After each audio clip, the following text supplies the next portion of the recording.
Here goes 2. Okay.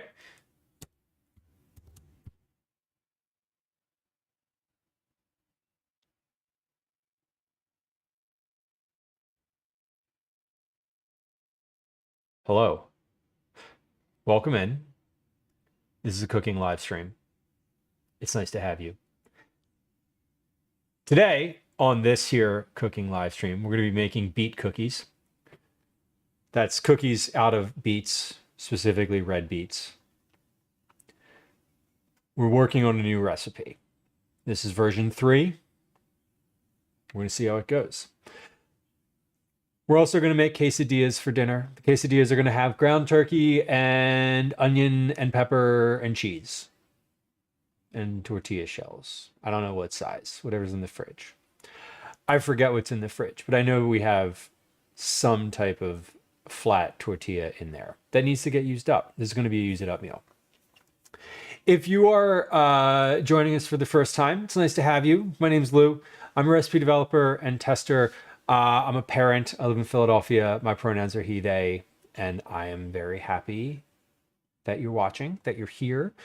If you are a new viewer, go ahead and hit the subscribe button.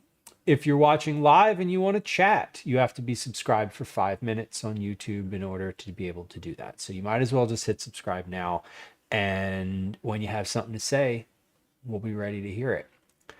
Our stream is all about cooking and conversation. We do mostly vegetable forward family meals. We do recipe development. We do baking. We do meal prep. We do trip prep, like going camping, prepping food for camping, that type of thing. We also do cookies about once a month, usually more, honestly. And sometimes we get out in the world to do IRL adventures, mostly around Philadelphia, but occasionally outside of the city. Our community, our chat community, both on Twitch and YouTube, is enthusiastic about the culinary world. We're very conversational, but it is a good space to lurk. If you just enjoy watching, you are welcome to do that. I will fill the sound of silence with my voice if no one is chatting.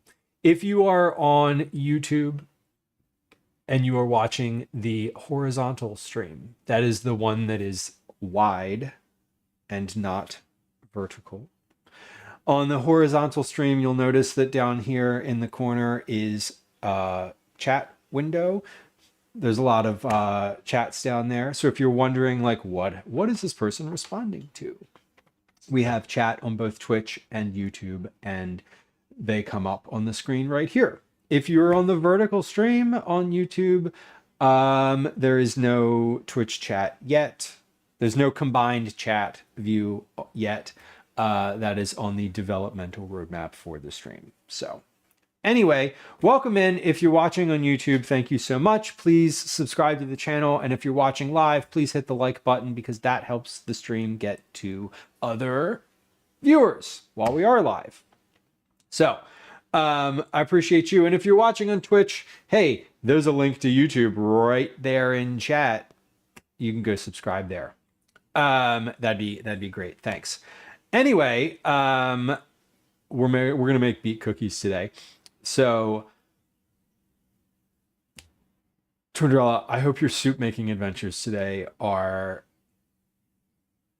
productive and that things come out the way that you want them. Branching out is hard. New things are hard, but we can do this. We can do this.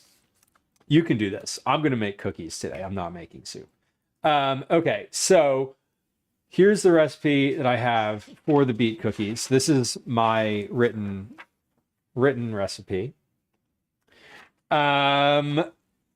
Changes to version 3 from version 2. We're adding more sugar. We're adding some sugar and we're taking away some flour. We're taking away the mascarpone cheese. The goal of that is to increase crispiness and take away moisture. So We're also using only rye flour today, as opposed to last time we used. Science. It is science. That's right. Last time we used a mix of all-purpose flour and rye flour. I was doing a little bit of reading, and the rye flour absorbs a little bit more liquid. And part of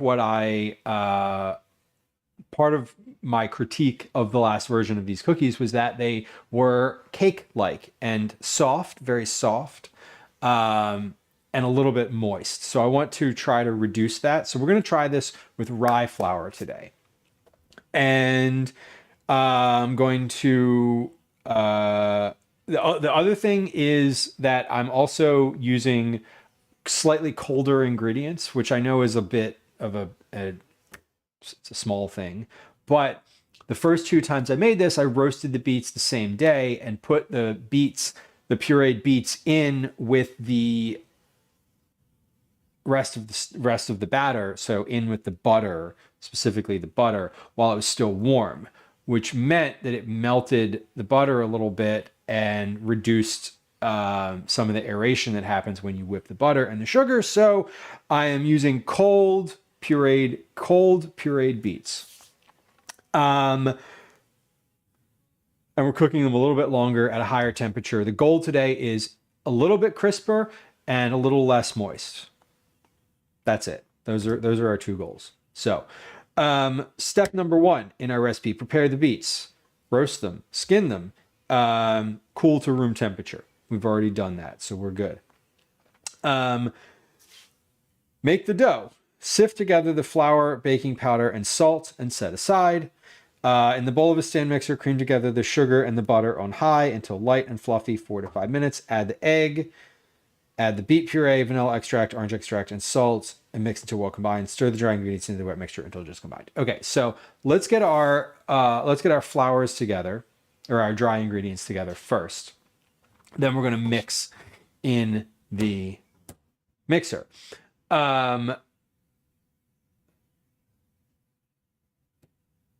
Yes. Okay. Sorry. I'm just like, I had a thought, but I wasn't sure what the thought was, so I was letting it marinate for a second. And the thought was that the step number 1 says line a baking sheet with parchment paper, which, like, I don't need to do yet because this shit has to rest for like 2 hours. So we're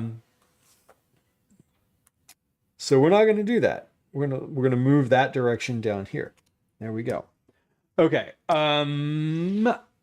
Everything eventually is going to end up in the mixing bowl, the bowl of the mixer, as we mix all the wet ingredients in there, and then we add the dries to it. So I don't need a huge bowl for my dry ingredients.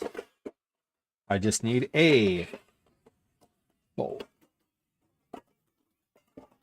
Preferably a bowl that can go in a dishwasher. All right, and I do want to sift these together.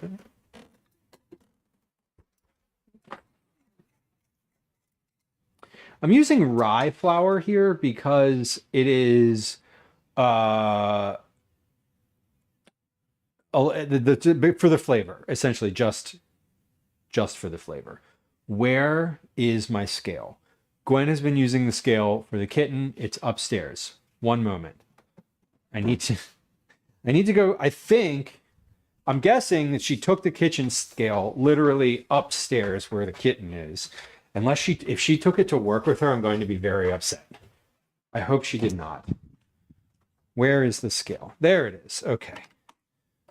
Yeah, there's no kitten in here because she definitely took the cat to work. We may see Clifford later. I don't know what time she's coming home, but I would love if Clifford was available. He is not currently. I didn't think so, because Tuesday is Gwen's like specifically in the office day, which means she's usually there all day. So I didn't expect to see Clifford today. and I didn't, and we didn't. Okay, so I need 1.5 cups of rye flour, which says 180 grams. Now I'm going off of the volume measurement in the back of this. However, I am also going to use a measurement device. I believe that professionals call this a cup measure. What the fuck, Lou? Sometimes words are just hard and not available. Anyway, cannot get over birds. Enjoy your lurk. Thank you for lurking. I need 1.5 cups of rye flour. So I'm going to measure out 1, 2. You know what's funny? This is maybe not funny. There's times when you can remember words and like times that you can't. Like sometimes a specific word is just one that is like it's hard to remember every time you need it. And then sometimes it's just like right there. And you know, there's some that are super easy. I was watching my own streams, which I do regularly enough. I was watching my own streams to create clips, and there were every time I do that, there'll be times on stream where I'm like, what's that word? Like, what's the word I'm looking for? And like, I will know it as I'm watching it because I'm like focused and sort of not distracted and don't have anything else going on like mentally. But while I am streaming, I like won't be able to remember a word or something like that. So it's kind of funny, very circumstantial. Okay, so that's 1.5. That's 1 cup. Now this says, my directions say 180 grams. I just measured out 3 1/2 cups, and this is 233 grams. So that's interesting. Liz, welcome. Will there be more or less iterations of the beet cookies as the garlic cookies? The garlic cookies, I think there will be less for the beet cookies, and I'll tell you why. I believe there will be less because I have been consistently working on them. The beet cookies I sort of like came and went with. Or not beet cookies, sorry, the garlic cookies. See what I mean? Sometimes you're just streaming and your brain's just like, nope, F you, we're not working today.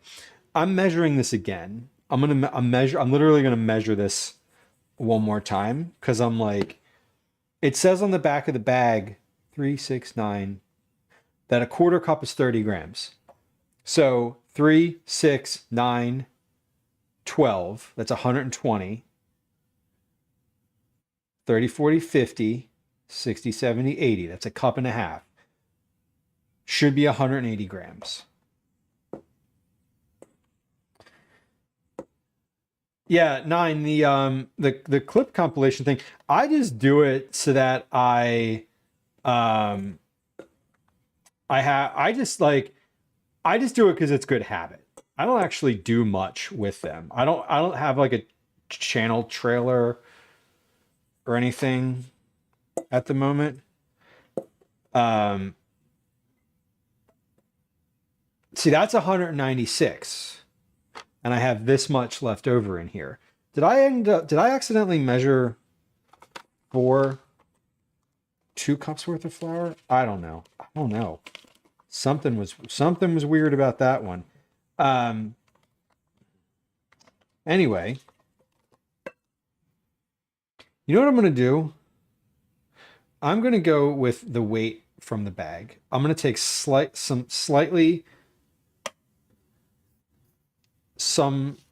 flour out of here. I'm gonna make this 180 grams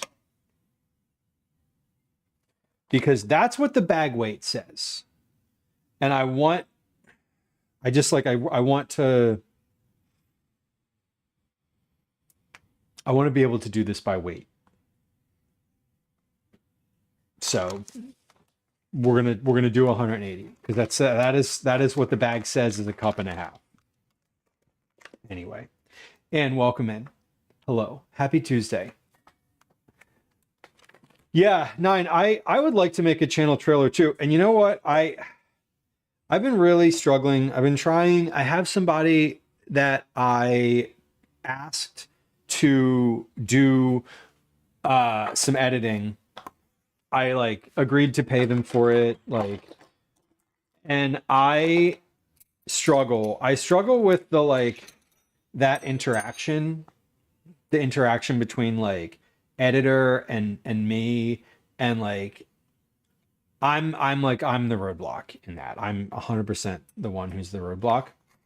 So I think that I need to just like carve out some time to edit for myself. That's what I think. A half a teaspoon of baking powder and a half a teaspoon of salt. I think I just need to be able to edit and like do some of that on my own so that I can just, I don't know, do it on my own time. It's just time. It's all time. It's time and skill related because I don't want to say like I don't have the skill. I just don't learn. Sorry, Liz, I am looking, and yes, they are the same recipe. There's a couple changes. I have a few small changes that I made here, but yeah, they are the same recipe, and I should put this. Let me just put that one back up there. You're right. I did roast the beets. I am roasting them. To answer your question, Liz asked if I'm roasting the beets whole this time. I am, but I did last night, so they're done already. So that part is finished, which is great. Okay, so we have our flour, baking powder, and salt in here. Those are ready to go. Let's put those. Actually, no, I'm not gonna put stuff away right now because I can do that.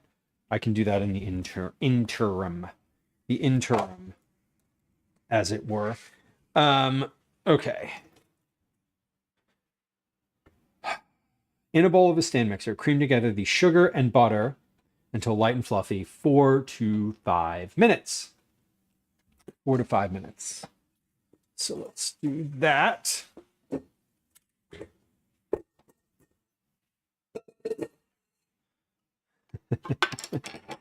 Priya on YouTube, am I danger? I am not. I'm not danger. Sorry indeed. Where are we? There it is. Okay, we need to cream together. Whoa, hold on. Almost got it. Need to cream together the butter and the sugar. That's next. So Liz, from the recipe from last time, the changes that I made are more sugar, less flour. I took the cheese out, the mascarpone cheese. So that's no longer in the recipe at all. And then the beets are cold. So the beet element is cold.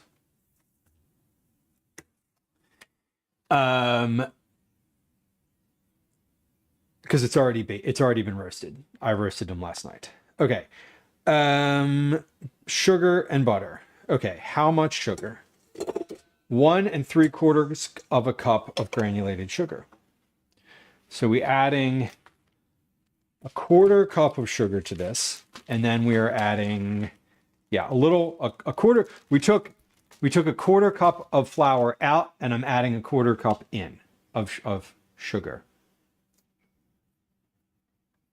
Yes. Priya on YouTube, whatever floats your boat. I don't generally talk about like religion on stream. Mainly because I have opinions about it and deeply held beliefs of my own, but I don't like to proselytize or be exclusionary with my personal beliefs, and so I don't generally like get into it. But I appreciate those who are people of faith and the people who have a religious practice. I respect and appreciate the comfort and value that that brings to so many people's lives. How's that for a response? How's that for a non-committal response? If you want to read between the lines in that one, y'all feel free. We're gonna sift together the sugar. So I'm going to do I'm going to measure this out and just make sure this lines up with the grams. Priya says, I don't care about religion. I only wanted to use my pickup line. Well, shit. I'm dense. And I don't understand when you're flirting with me. Not on the internet and not in real life. I don't. Listen, I'm a joy to date, I'll tell you that. Um fun fact. Caretaker says, I've been married too long and forgotten what flirting is like. No. But like religion, we don't talk. I don't really get in too much into that either. A cup and 3/4. So we have a cup and 3/4 of sugar. When I say I don't get into it, I mean I don't discuss like dating on stream. A cup and 3/4. 408 grams. Now this said 346. I'm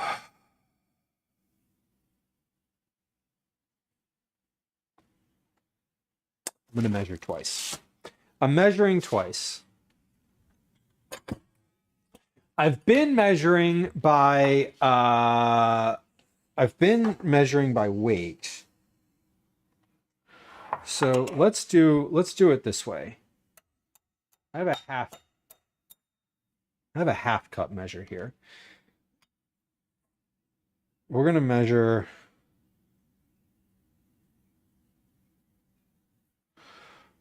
1,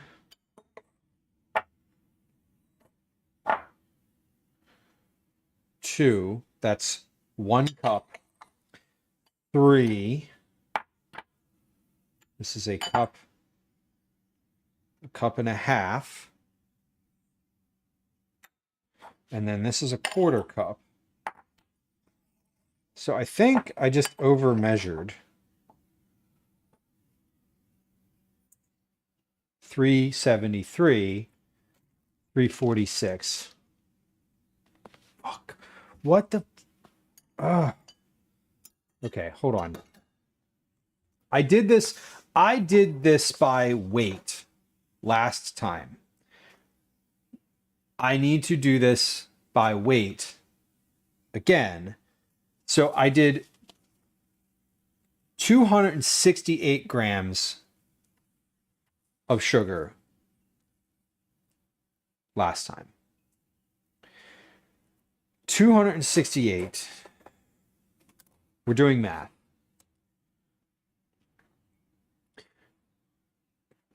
What does this say a cup of sugar weighs? 268 divided by 5 times 4. 268 divided by 5 times 4. 214. Okay. So my this measure magnet up here is slightly off. Not slightly off. What I was assuming was a cup weight of sugar is slightly off. So let's go. I always follow this stupid magnet.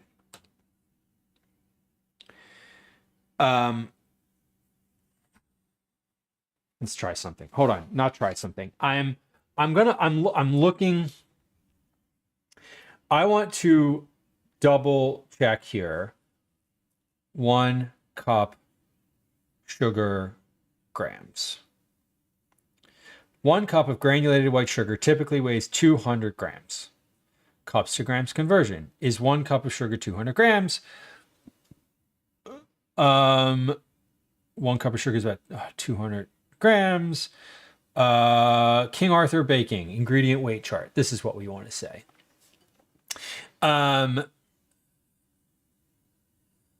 Almond paste. Oh God, let's scroll all the way down.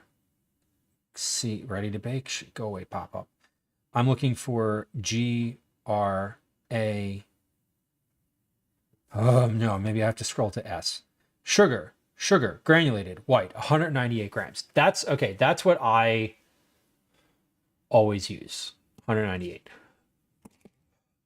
We're gonna go with 200 as a cup. If last time I did 268,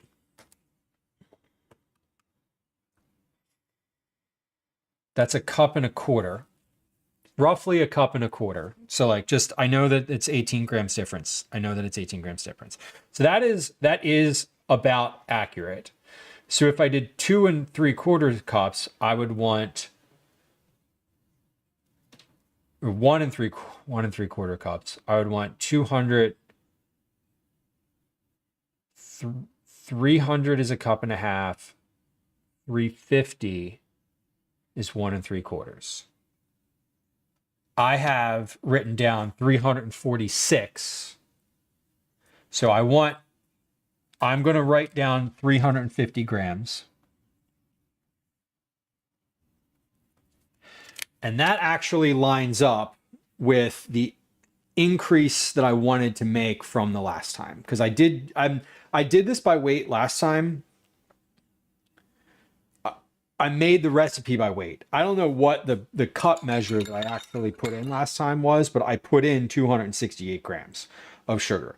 I want to add I want to increase that by the same margin that I'm decreasing my flour.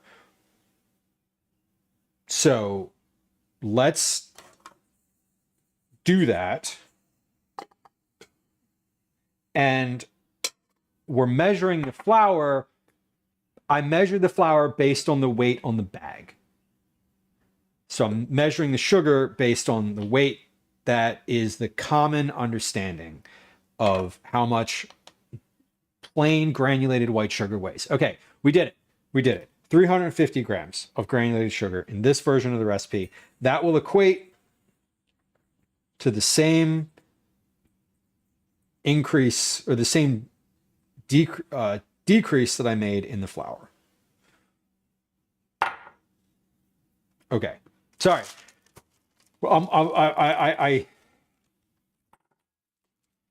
These are the things that I'm like, I get hung up on. Obviously, But it's important. It's important because I'm making a change. I don't want to just like use the measuring cups, right? Like I want to. But I want to do it by weight because weight is easier to like make those minor adjustments. But I also want to make sure that when this recipe is finished, I can be like 1 3/4 cups of sugar. I want it to be a number that you can measure without the scale. Should you use a scale? Yeah, you should use a scale all the time, always, for everything. But when you're working on a recipe, I don't want to make it so niche that it's like an amount that you can't possibly, a recipe you can't possibly make without a scale. I want you to be able to do either one. Makes sense? Okay. Let's catch up on where we were in chat. I'm sorry.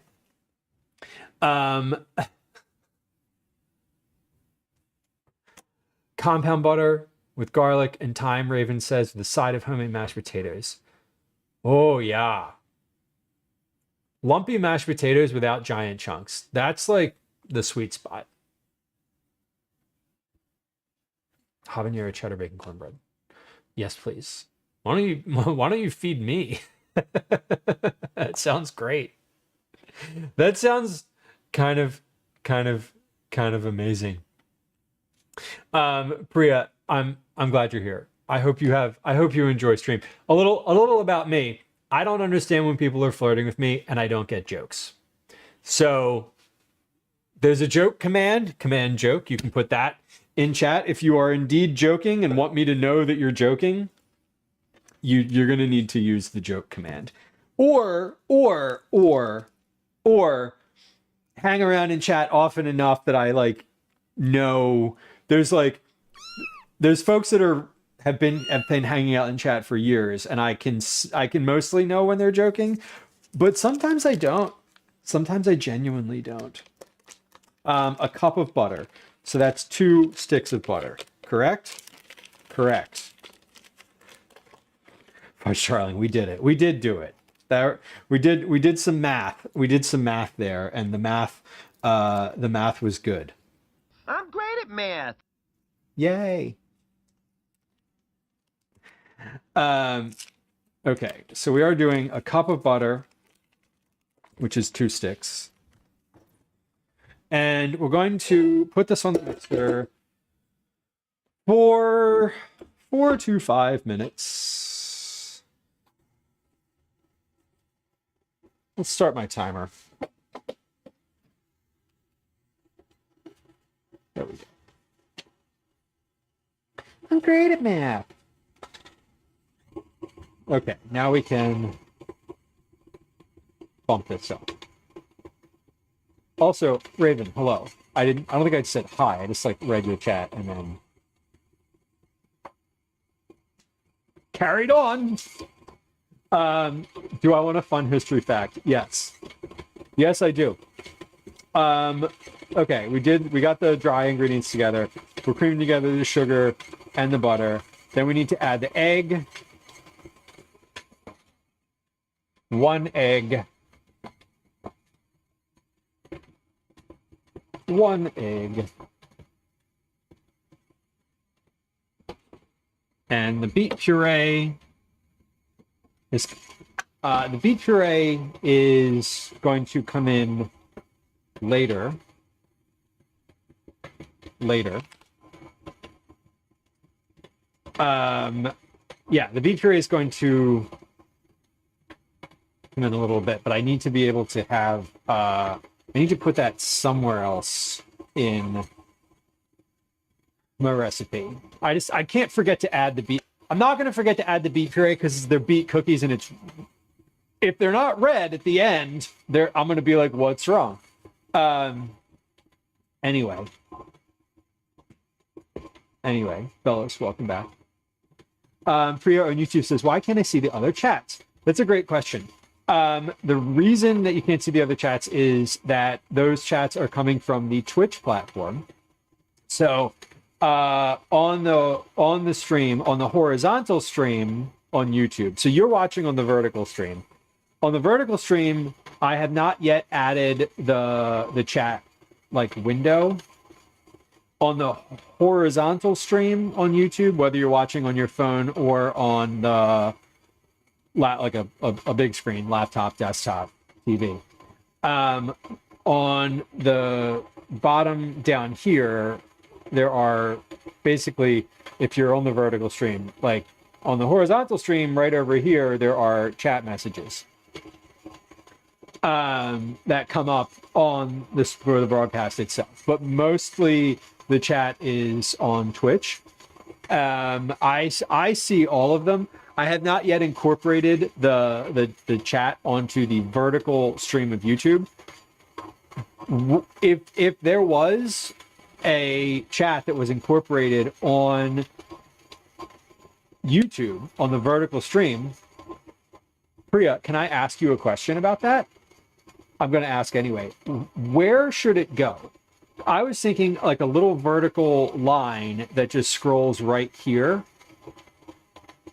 But I was also thinking that on this bottom section, like this section where you can see the overhead view currently, like where you can see this camera, I was thinking of putting the chat like over in this area, so you can just minimize the YouTube chat and see like all of the chat down here. That's what I was kind of considering that. Blushing in the Sky, welcome in. Love the tie-dye. Thank you. This is one of my favorite shirts. I particularly enjoy it.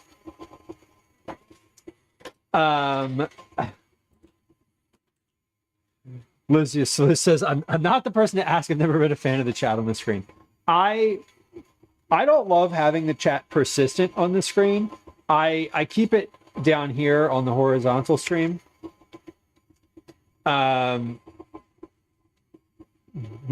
Because but I have it set to go away also. I know for myself, when I'm watching a stream on the TV, when I'm watching a stream on the TV, I don't have the sidebar chat on usually. Just in general. So I like when there is a chat, but I also like it to go away. I hate when people keep it in their clips and videos. The biggest reason that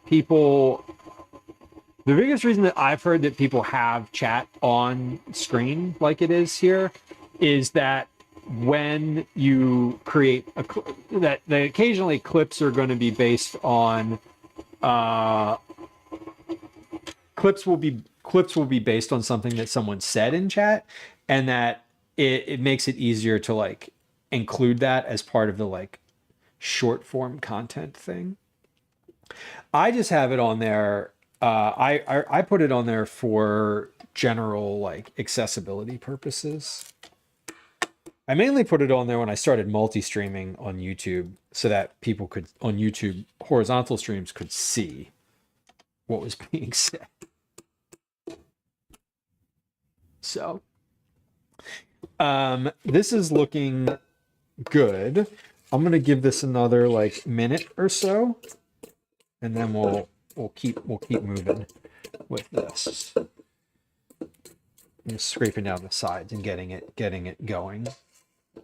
Priya, thank you for the feedback.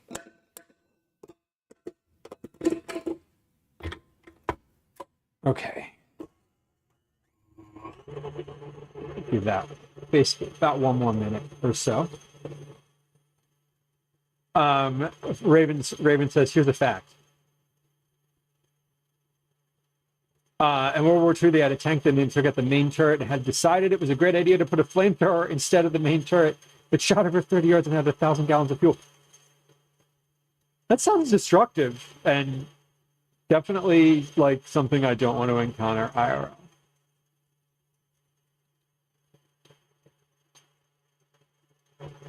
If it involves camping or bacon, count me in, Bellis says. Good. That's a good t-shirt.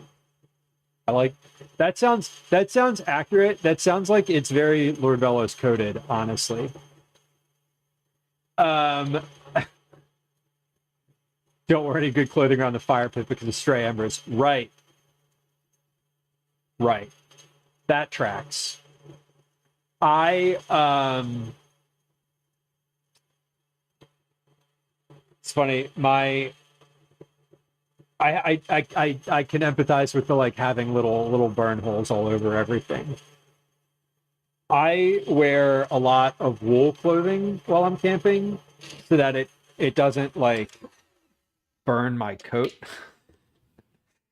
Uh, but even then, like any of those synthetic fabrics, they like melt those little holes in them. Wool kind of just gets like a teeny tiny little spot and then it goes out right away. I have holes in my t-shirt on the front of all of my shirts. Yeah, right, like on this one from like literally rubbing my belt buckle against the counter, which is like kind of funny. I didn't realize what it was for a long time. And when I finally realized it, I was like, oh, that makes total sense.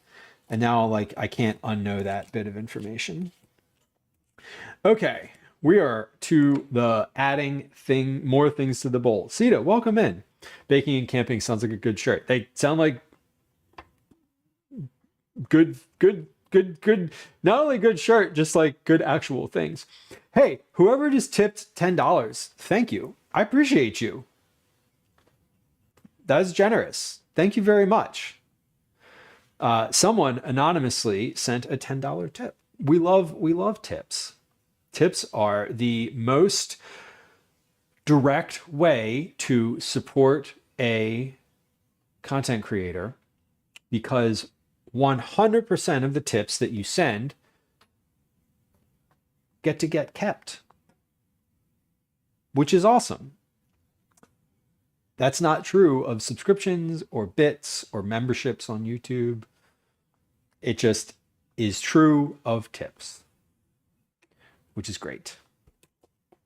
If you would also enjoy sending a tip my way, there's a link to that in the profile panel below, or you can put command tip in chat. But I appreciate you.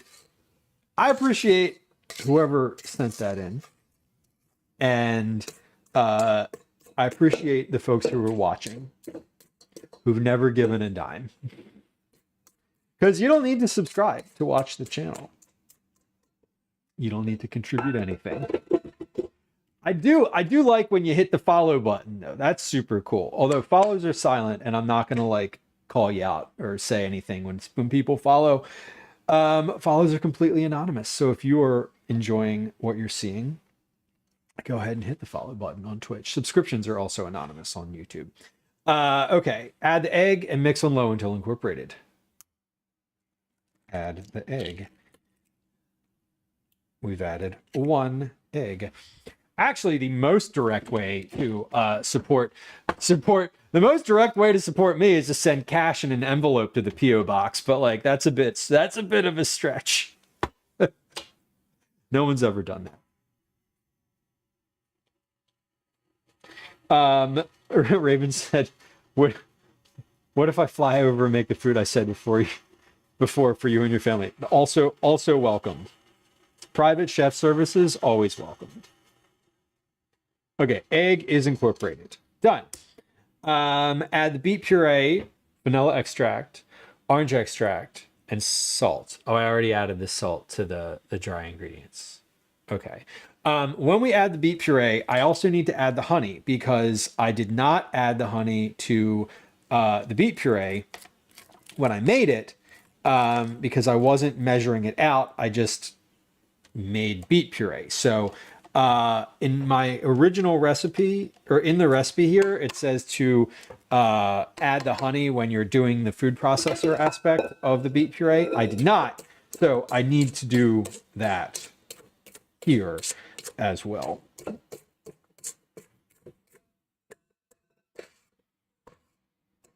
Okay, that's good. Let's get my scale back together. It's already together. No assembly required for the scale. I just need to turn it on. Okay. there, and tear. Okay, I'm gonna add vanilla extract, orange extract, egg, and honey. The honey is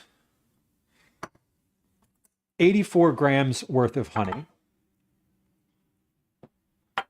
Now, how did I arrive at that number? I arrived at that number because we're doing a quarter cup of honey, and it says on the back of the bottle that a tablespoon is 21 grams, a quarter cup is 4 tablespoons. 4 times 21 is 84, thus 84 grams. Easy, right? Right.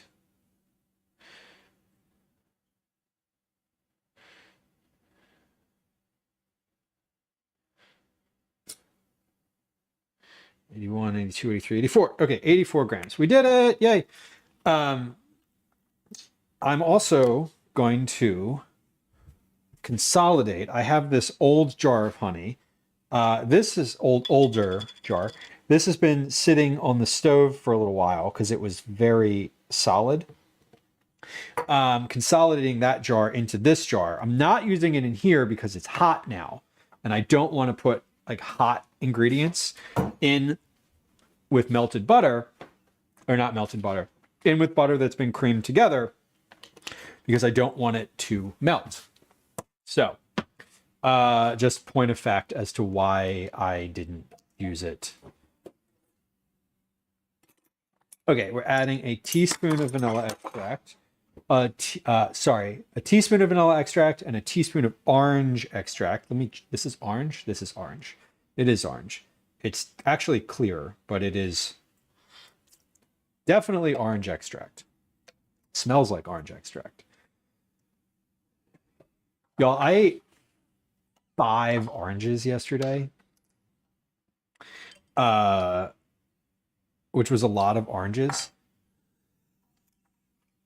I found this recipe, that's not a recipe, but I found this this thing online that was like, add, all right, hold on. Vanilla extract, orange extract, already added the salt, honey, and the beet puree. So I need 165 grams of beet puree. That's just, that is literally, I don't actually know what the cup measurement of that is.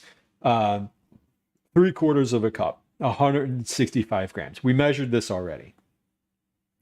165 grams,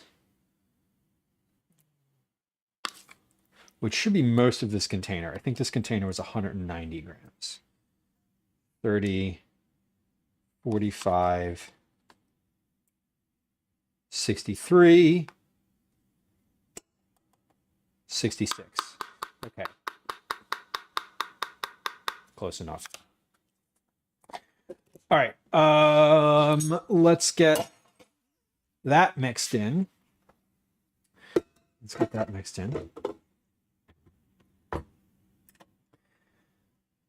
That's cooked for 3 different weddings.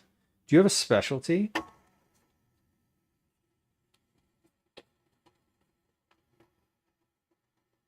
Bowtie Fly, welcome in. Welcome in. I hope you're well. You're talking about me on stream. My ears were ringing. My ears were ringing. I was lurking on one of your streams recently. I don't remember what day it was. You had a hat on. I don't remember what day it was. I wish I remembered what day it was. I had my laptop out. I was like doing stuff in the kitchen and bouncing around on Twitch. And I saw you were streaming. It might have been Sunday, actually.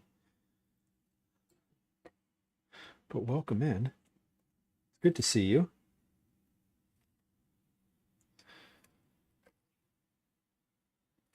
Raven, all that sounds delicious. Lemon pudding sounds good. I like the idea of lemon pudding. I don't think I've ever made lemon pudding. Just because it's easy doesn't mean it's not valuable. No, that's, God, ain't that the truth? That is a deeply accurate statement of fact. Okay, we are almost here. I added all of that. Let's make sure we have everything in there. Beet puree, honey, sugar, butter, vanilla, orange, egg. Now we add the dries. Okay. Why did that just like get all over the counter? Oh no. Okay, that's fine. That's fine. No problem.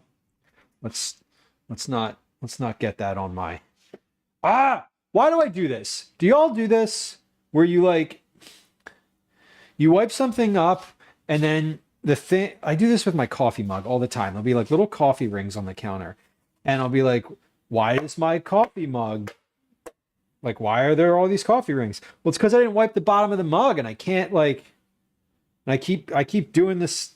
I keep sitting it back down. I'll like pick it up and I'll wipe the counter and I'll sit it back down. And then like, it's just like, yeah, more coffee rings. Okay. Sorry. Add all that. Stir the dry ingredients into the wet mixture until combined. Okay. So we're going to pop this back down on the mixer one more time here. And put the dries in.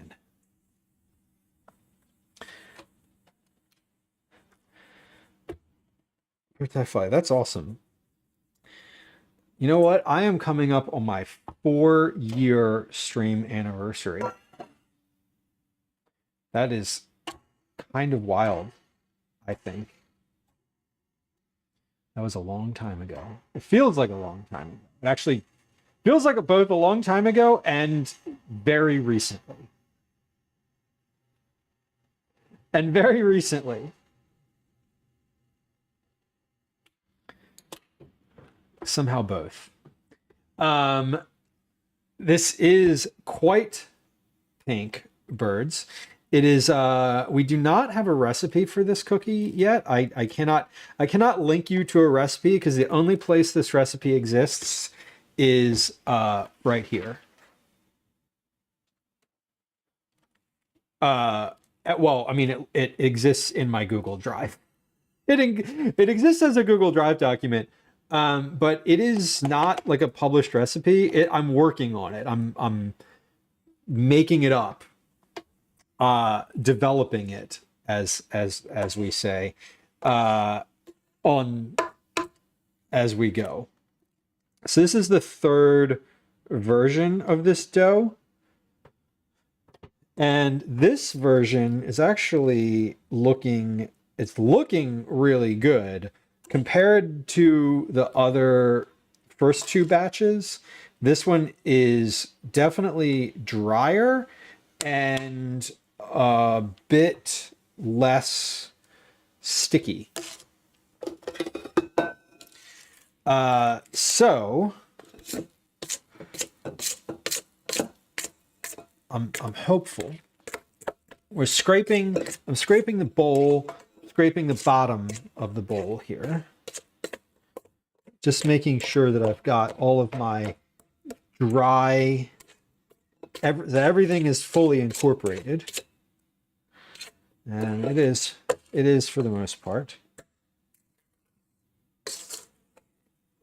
Here.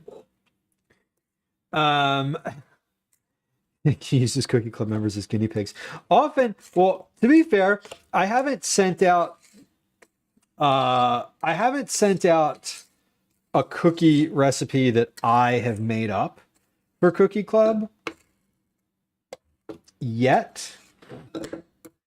These might. I have another recipe that I worked on a bunch that I particularly enjoy for brown butter roasted garlic cookies. That was. It took a long time to finish that one. I didn't call that one finished until version 10.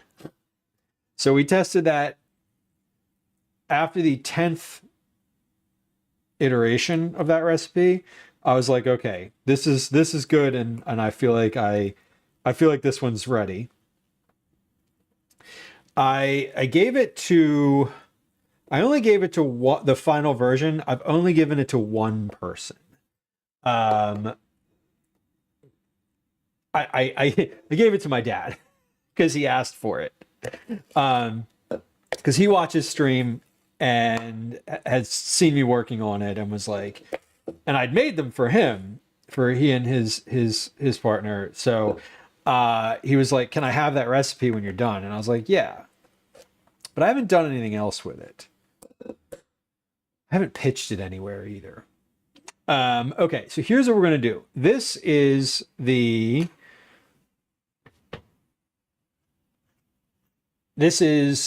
what this dough looks like color wise. Now, I think this is a pretty accurate color. It's actually not, it's a little bit redder than what is coming up on the screen here.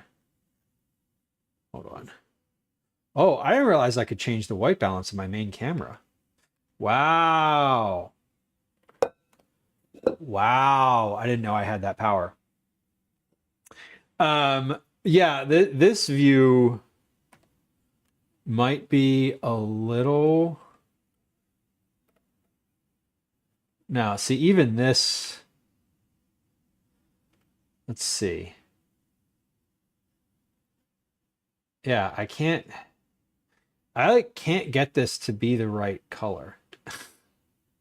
Let's see, exposure compensation. No, no.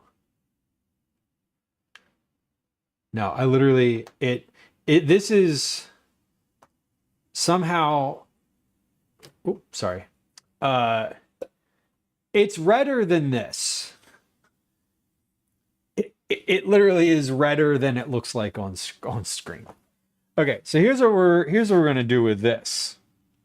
I am going to pop this in the refrigerator here for about 10 minutes or so before I scoop it into cookie balls. While we're waiting for that to happen, I'm going to clean up.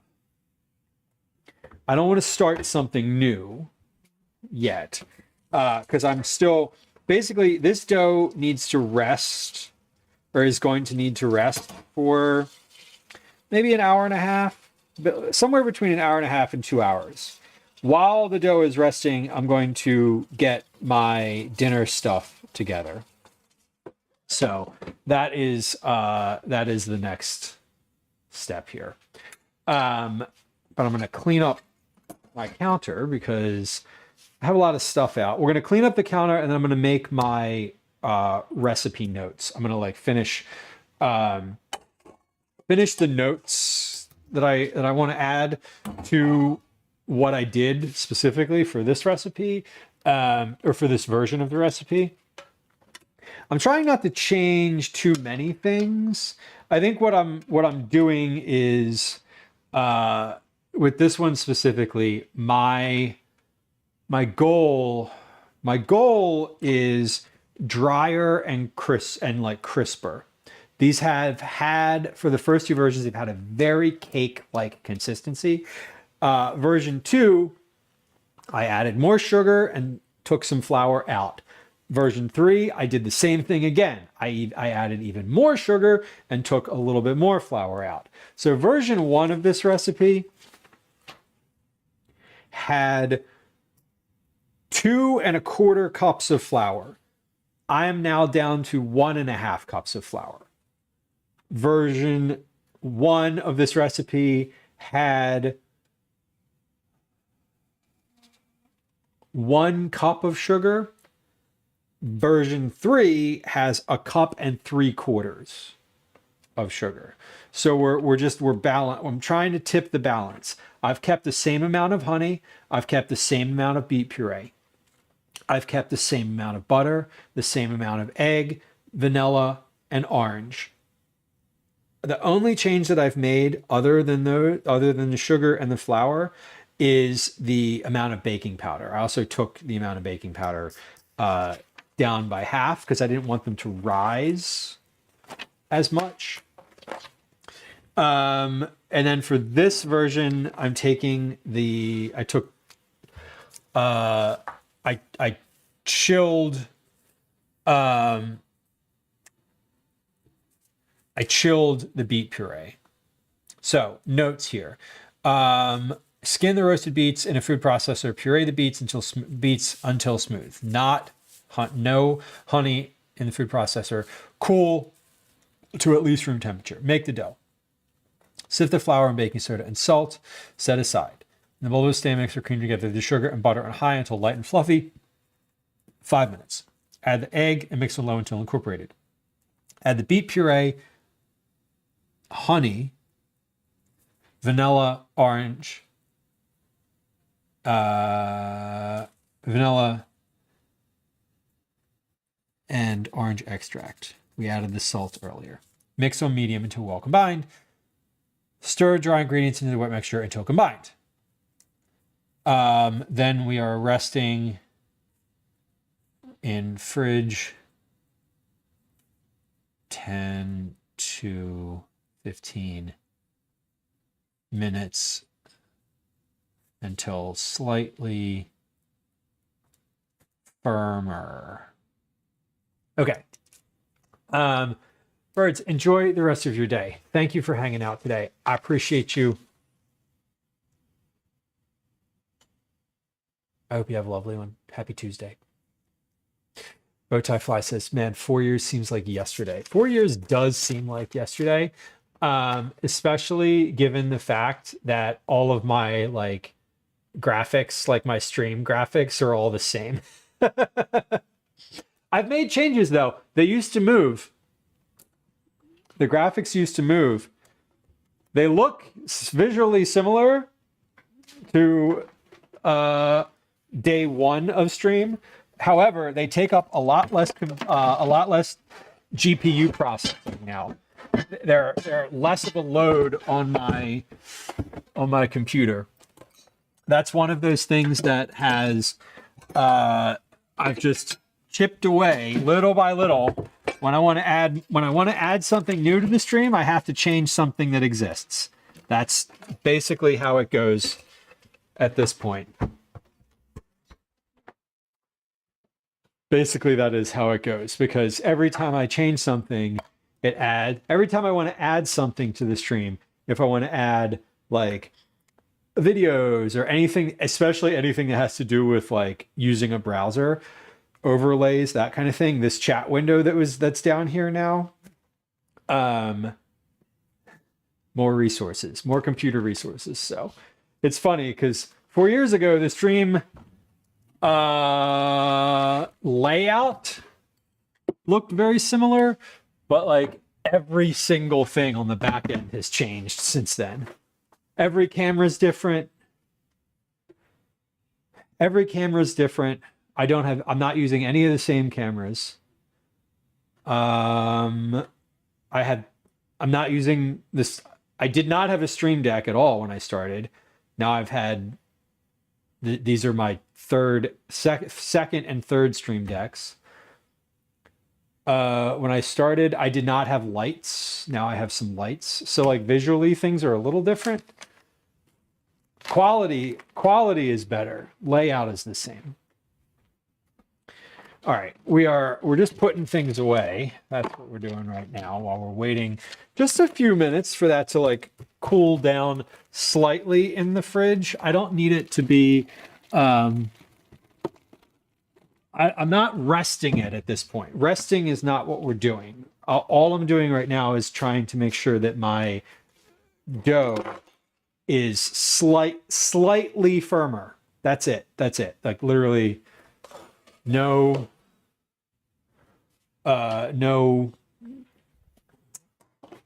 resting at this point. But we are going to take it out, and we're going to take the dough out in just a few minutes and form it into balls, and then we'll rest those. So that's what we're That's what we're doing. Mom Noms, welcome in. Happy Tuesday to you. Happy Tuesday to you and y'all. That's a great way to say that. I've never said that like that before. Welcome in, you and y'all. And yeah, happy Tuesday. Kilted Shaver, hello, welcome. Red, nice to see you. We need to rest. Good, please do. Rest is important. I hope that y'all had a good stream. Friends who are hanging out here, Mom Noms is a friend of the stream, fellow food and drink streamer. They are under the weather today, so well wishes all around. I hope things go well.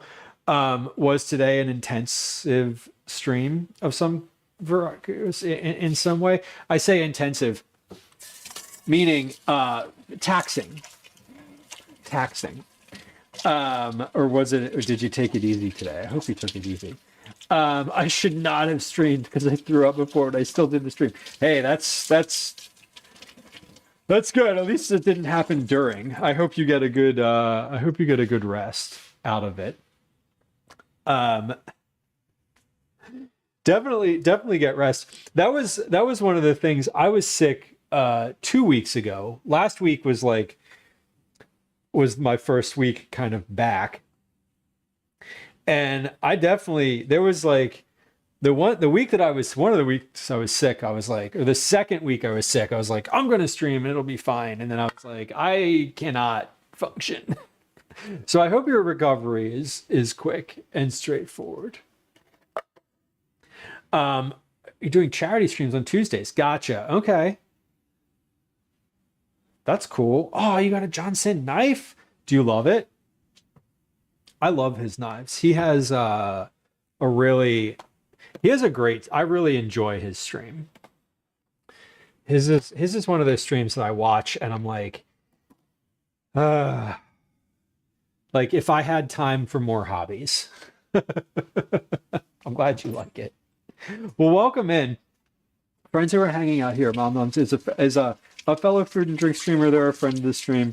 And there should be a shout out in chat.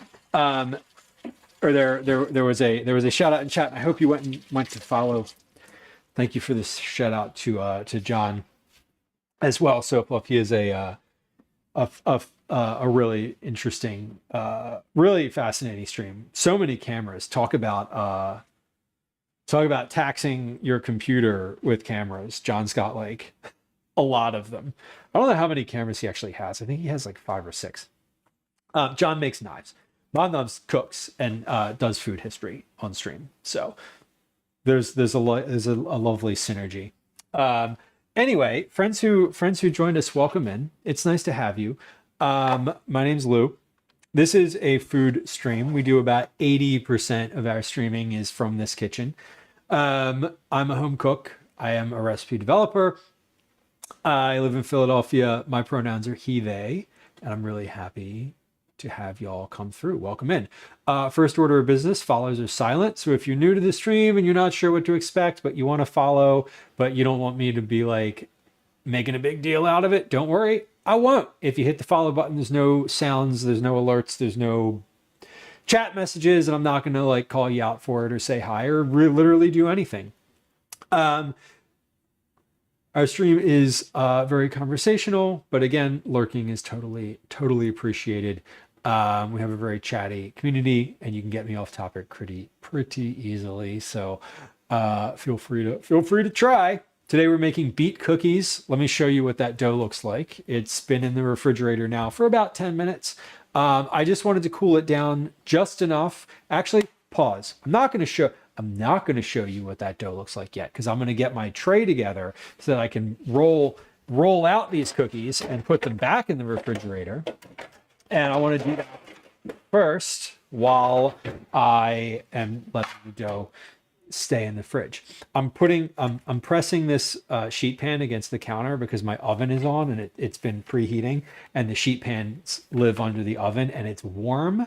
And I'm trying to chill this cookie dough down. And so I'm pressing it against the counter so that it, through the laws of conductivity, the metal absorbs some of the cold from the stone counter.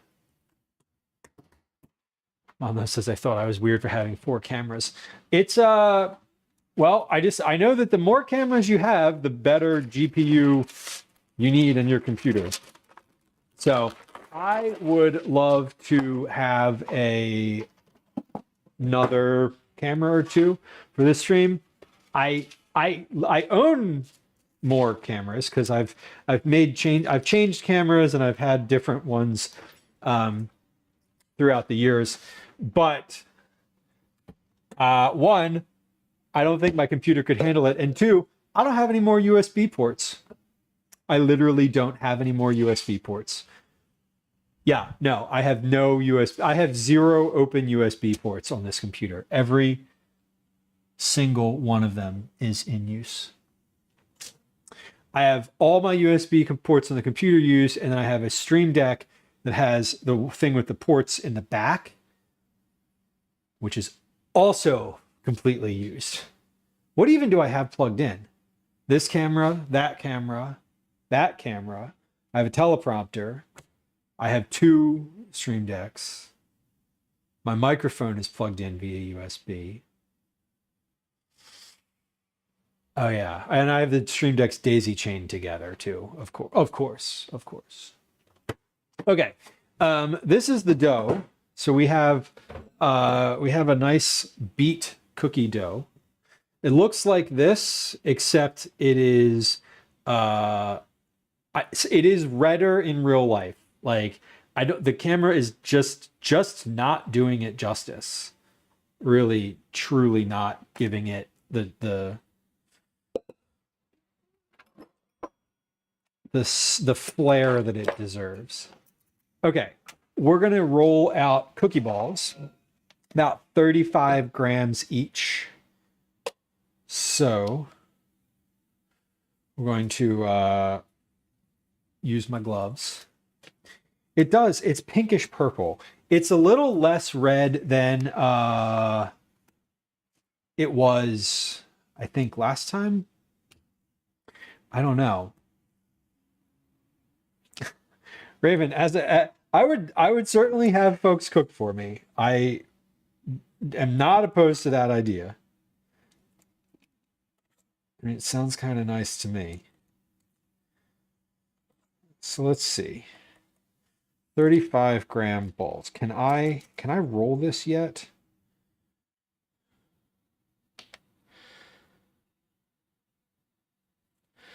I can almost, if this rested for a little bit longer, I could do it.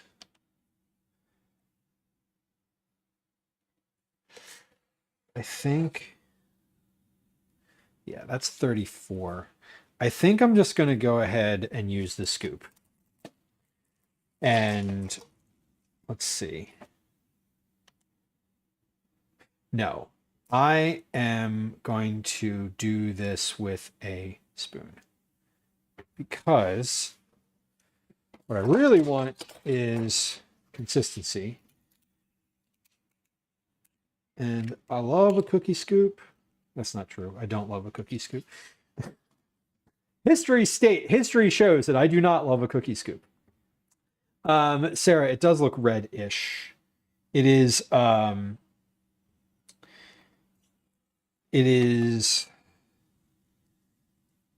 just on the purple side of red.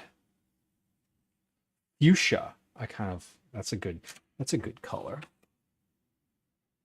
Avo, hello, by the way. Welcome in. Yeah, I'm gonna roll these just like that.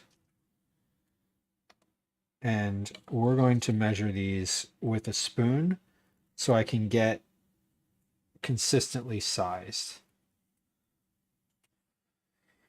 Yeah, the stiff, if you can get a cookie scoop and have it sort of do the exact same size every time, that's ideal broccoli. I feel like I just have no, I don't generally use one.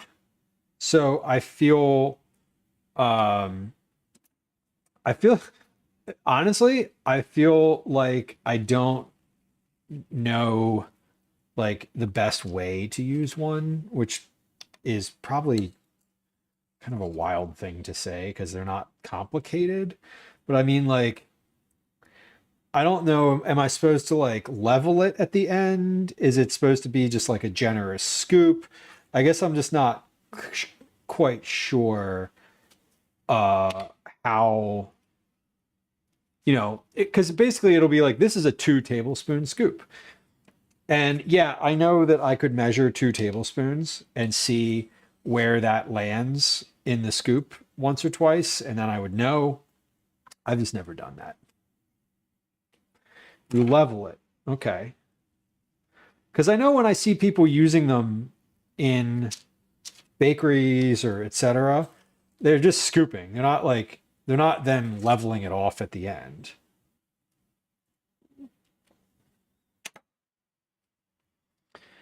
So I don't know. I just don't love using them. That's all.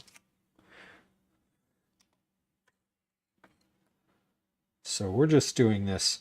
We're doing this by hand. Now I do think I'm going to let this dough, we're going to let this rest again. So the goal here is I'm rolling this into cookie balls. It is a little sticky, but we're going to put this back in the refrigerator at the end of this process and let it rest in the fridge for however long it takes me to make quesadillas, start to finish quesadillas, meat, cheese, vegetables, all of it. We're going to make them. I'm putting them in later for dinner. Like we're going to cook them much like the way that I do grilled cheese. I'm just cooking them completely in advance, and then we're just warming them up later. Later tonight. So stream is going to end today around 17:30 Eastern. It's about 3 hours from now. So that I can take Calvin to karate. And I'm just going to have these quesadillas in the oven, and I'll set the oven to come on right when karate ends. And then when we come home, they'll be hot and ready to be eaten. That's the goal.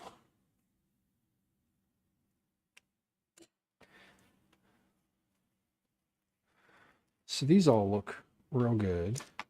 I'm going to let these rest. As I said, the first time I made these, I didn't let them, I did some that didn't rest and then some that did. And I didn't notice a huge difference between them, except I do think that maybe the ones that rested did end up getting a little bit crispier. They were a little bit more consistently, they were a little more consistent.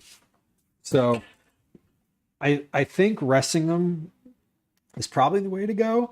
I kind of want to keep a few of these in reserve and rest them overnight.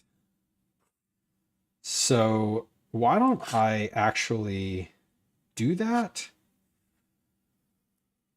while I'm thinking about it, for the sake of experimentation, because I haven't done that yet. I've only made these same day, but I, as a baker, personally hate having to rest something overnight. When a cookie recipe is like rest overnight in the fridge, I just won't make that recipe. Because it's like when I want cookies, I want to be able to like make them and then have them available. Like I'm willing to wait a little bit of time, right? Ace, welcome in. Happy Tuesday. Good evening to you. Good evening to you. Good afternoon to anybody who is in the US, East Coast. Good morning still to anybody who is in the US, West. But yeah, I hate resting anything. I'm only now learning to rest my own damn self by going to sleep at a reasonable time, which I've been consistently doing uh basically basically all of this calendar year so far. And I gotta tell you, whoo, feels wild to get a good amount of sleep. Raven, enjoy the rest of your Tuesday. I hope you have a good one. Enjoy your dinner.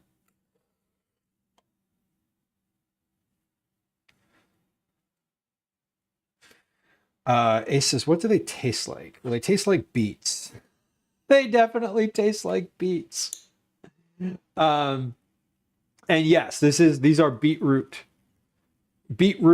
as they are called in some parts. Beets generally, just beets are what I would call them.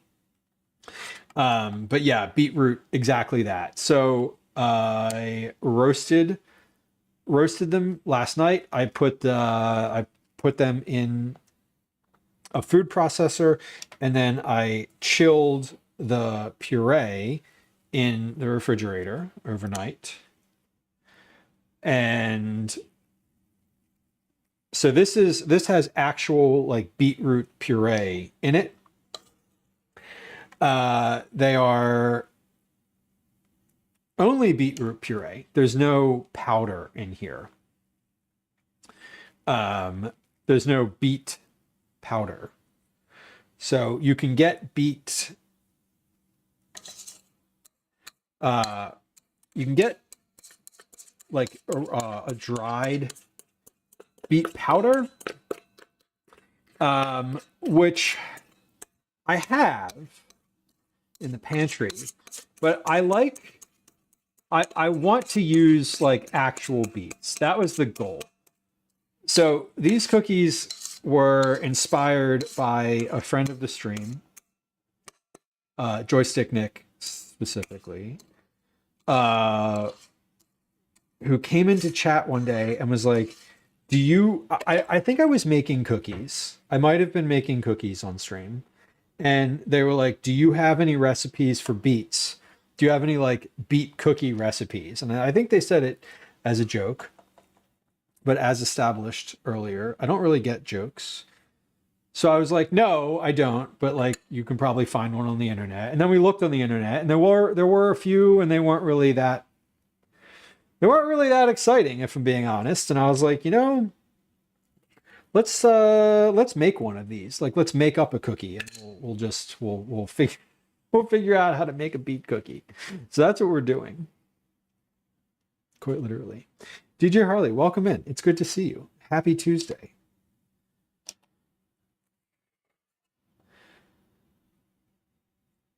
We're making beet cookies. Hopefully they're good. Who knows?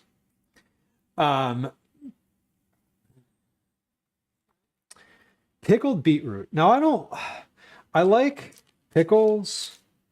Pickled beets are fine. They're not my favorite version of pickles. But I'm not going to turn them down. Say that.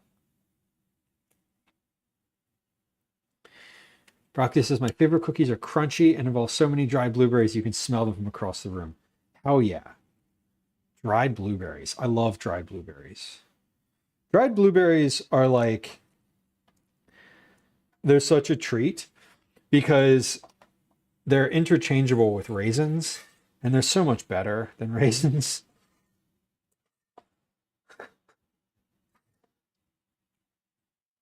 All right. Almost there.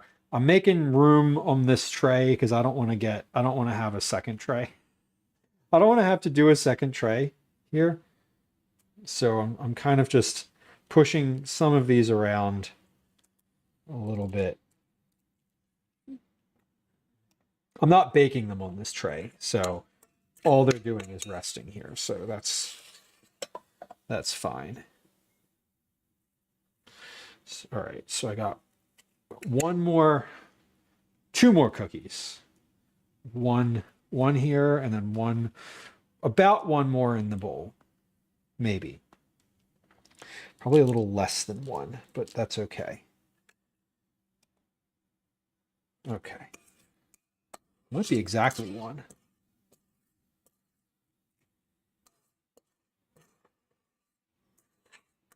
They smell great. Oh, a little more than one. 40 grams. All right, that's good. So let's pop these. So we have our beet cookies ready to rest. I'm going to take these gloves off. While I still have a glove on, I'm going to take the handle of this and put this in the sink because it is got beet all over the outside. Now here they're ready to go.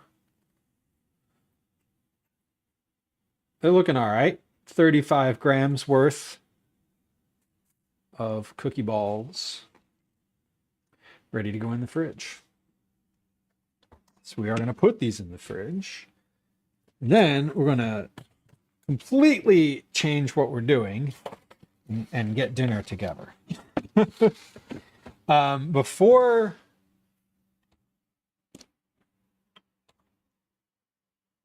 now, I just had a thought that maybe I should try to freeze some of those, but I don't think so. All right.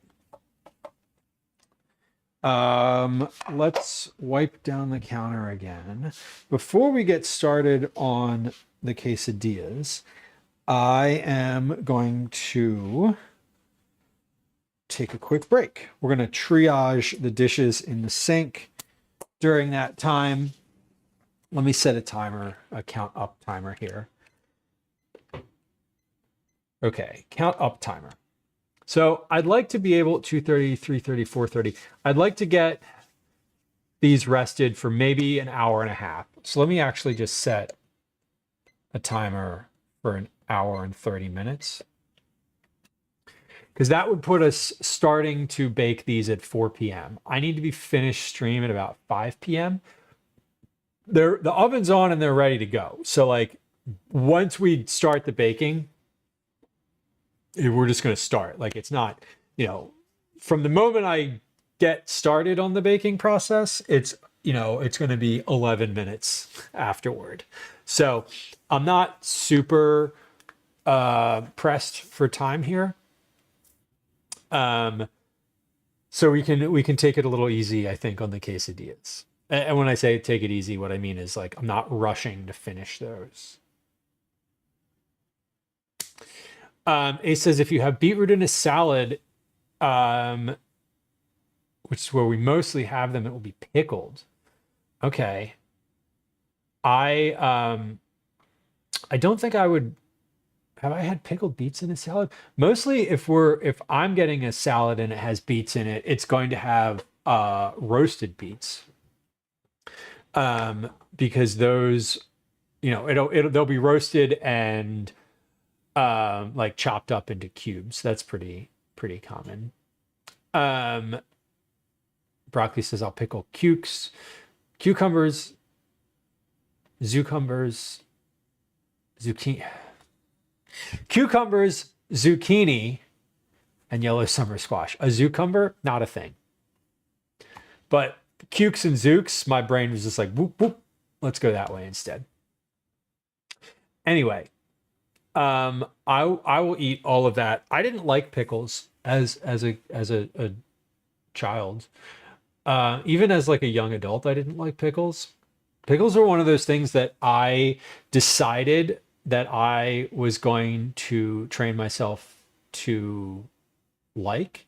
And I had a rule that I created for myself that every time I encountered a pickle, I would try it. So the pickle that was on the side of your sandwich, pickles that came with a meal out, pickles on a burger, whatever. Anywhere I encountered a pickle in life, I would try it. And if I didn't like it, I didn't have to finish it. But through that process, I encountered a lot of pickles over the course of time, and you just learn that some of them are good and some of them aren't. And what happens is eventually, when you just keep trying them, right? Eventually, you try something, you try a pickle, and you're like, damn, okay, that was good. That was different than the last 100 times I've tried this food.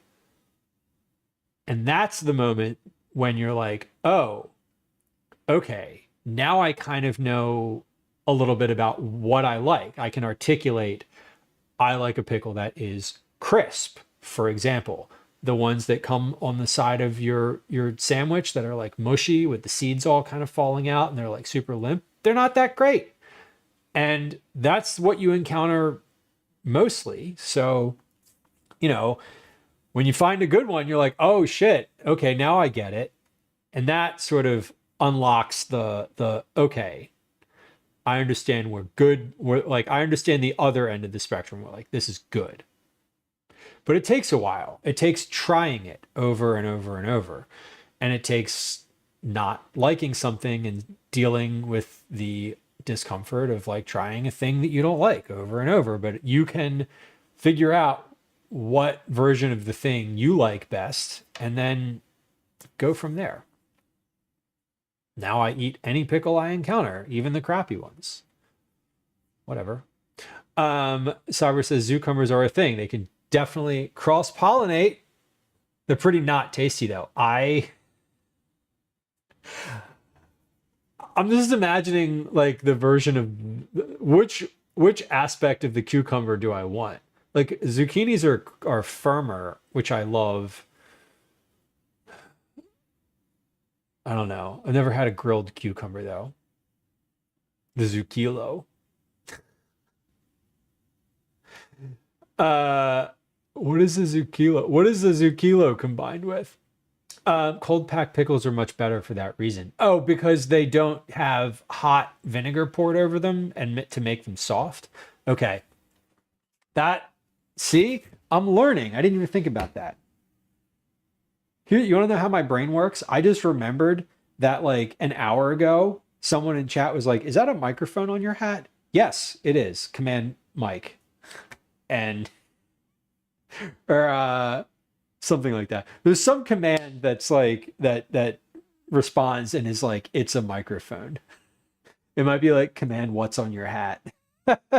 Anyway, hey, if you were the one who asked if this is a microphone on my hat in chat an hour ago and you're still here, yes it is, and I just remembered that you asked that question. Kilted Shaver, it is apparently not command mic, and I appreciate you trying. So commands. Oh yeah, commands will tell you what commands you have available to you. Let's see, which one of those is it? I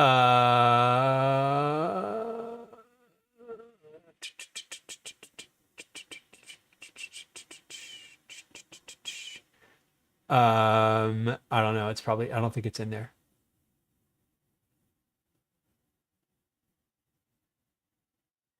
I don't even think that's in there. This hat is from Ape and Bird. It even says so on the front. We love Ape and Bird. It also has a pen holder, which I love. Yeah, I don't know. Maybe it's in my commands list. No, it literally isn't. I don't know. It exists. I know that it exists. Let's see. Let's just look in the commands list. I'm gonna look in the back end. Oh, there's some other commands I should be including in here.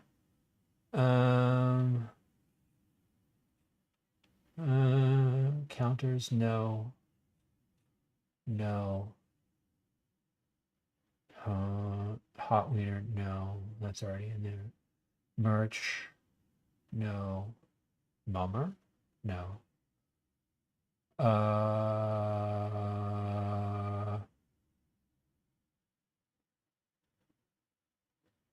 No, I literally don't know what it is. Hold on. I bet if I search Mike. Nope. I don't know. I literally don't know how. I know that it exists, but I don't know what it is. And apparently, it's not included in the commands that are available list. So, who's to say, really? It's not hat. I don't know. Again, this is how my brain works. Literally, someone in chat over an hour ago was like, "Is that a microphone?" I did not answer them, and now here I am looking in the back end of the bot, trying to find the command that answers the question that I answered out loud. Let's take a little break. We're gonna take a quick break.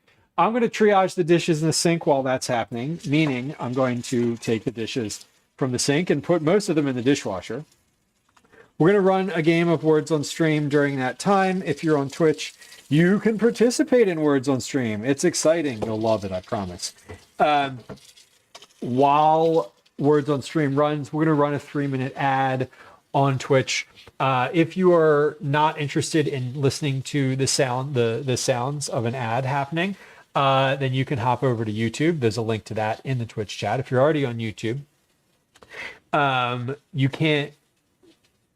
you won't be getting an ad, but also you can't play Words on Stream. I'm sorry, I can't combine the two. I looked, I tried, I don't know how.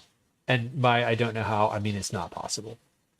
Anyway, let's jump on over to the place on my screen where Words on Stream exists. Where is it? Come on, we can do it. We can do it. It's apparently not interested in loading. There it goes. Okay. Let's come over. Where? Oh, damn it! Come on. It's loading very slowly. It really is. It's just taking forever. Come on. We can do it. We can do it. Let's hit refresh. Enhance. Or maybe we don't. Maybe we watch clips. I would like to play Words on Stream. It is usually a good time being had by all. But it is not currently loading.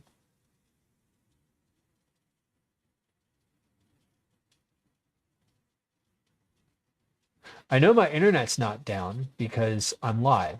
So it can't be.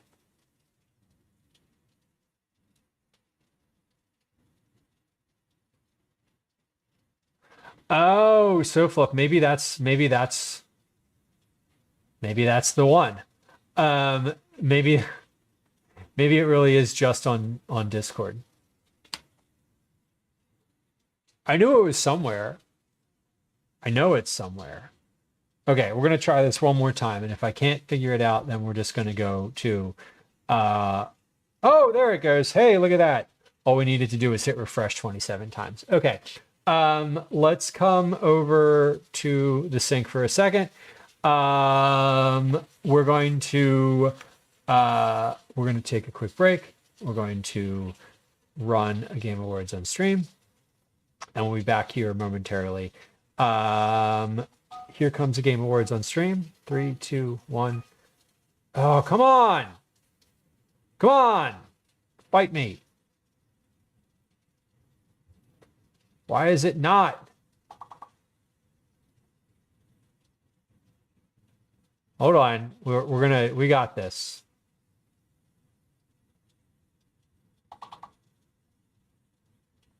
Ah, I know, I know, I know. I know. Hold on. I know. Hold on. It's. Do I have the wrong link?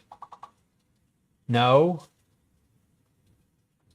This is stupid. This is words. Words! WTF? How about I just refresh the browser source? Oh, there it goes. Look at that. Okay, hold on. Don't do this game. Don't do this one. I'm going to exit out of this game and we're just going to start a new one. Okay. There we go. Okay. Here comes a 3-minute ad. We'll be right back.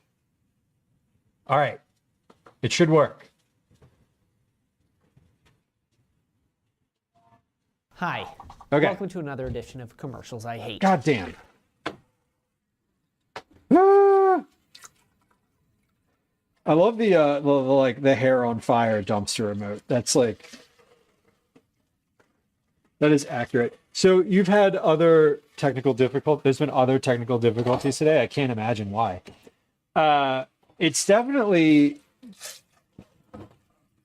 that was definitely Words, the Words platform. That was not anything having to do with Twitch or my computer. I know that.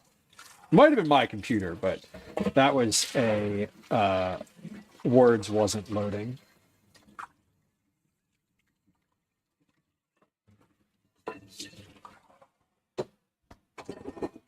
All right. But we're doing good here. We don't have too many dishes. I just don't want to we're done the part of the baking. We're done with all of the baking tools. So we're gonna put those away now. And switch gears.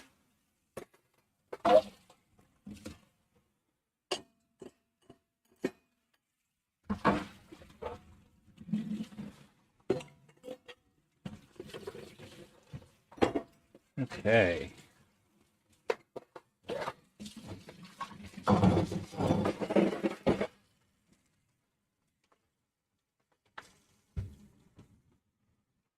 Oh, so close. So close. Oh my God. God. That one was so close. I blame Words on stream. I blame the platform. We totally would have had that first game.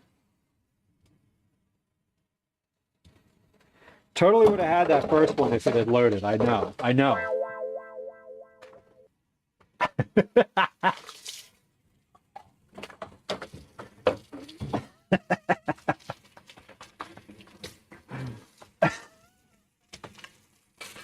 We've discovered more words for the bot. I'm pretty sure that no one's ever typed that one in the chat before. I think that's a new one, Cyborg. Good job.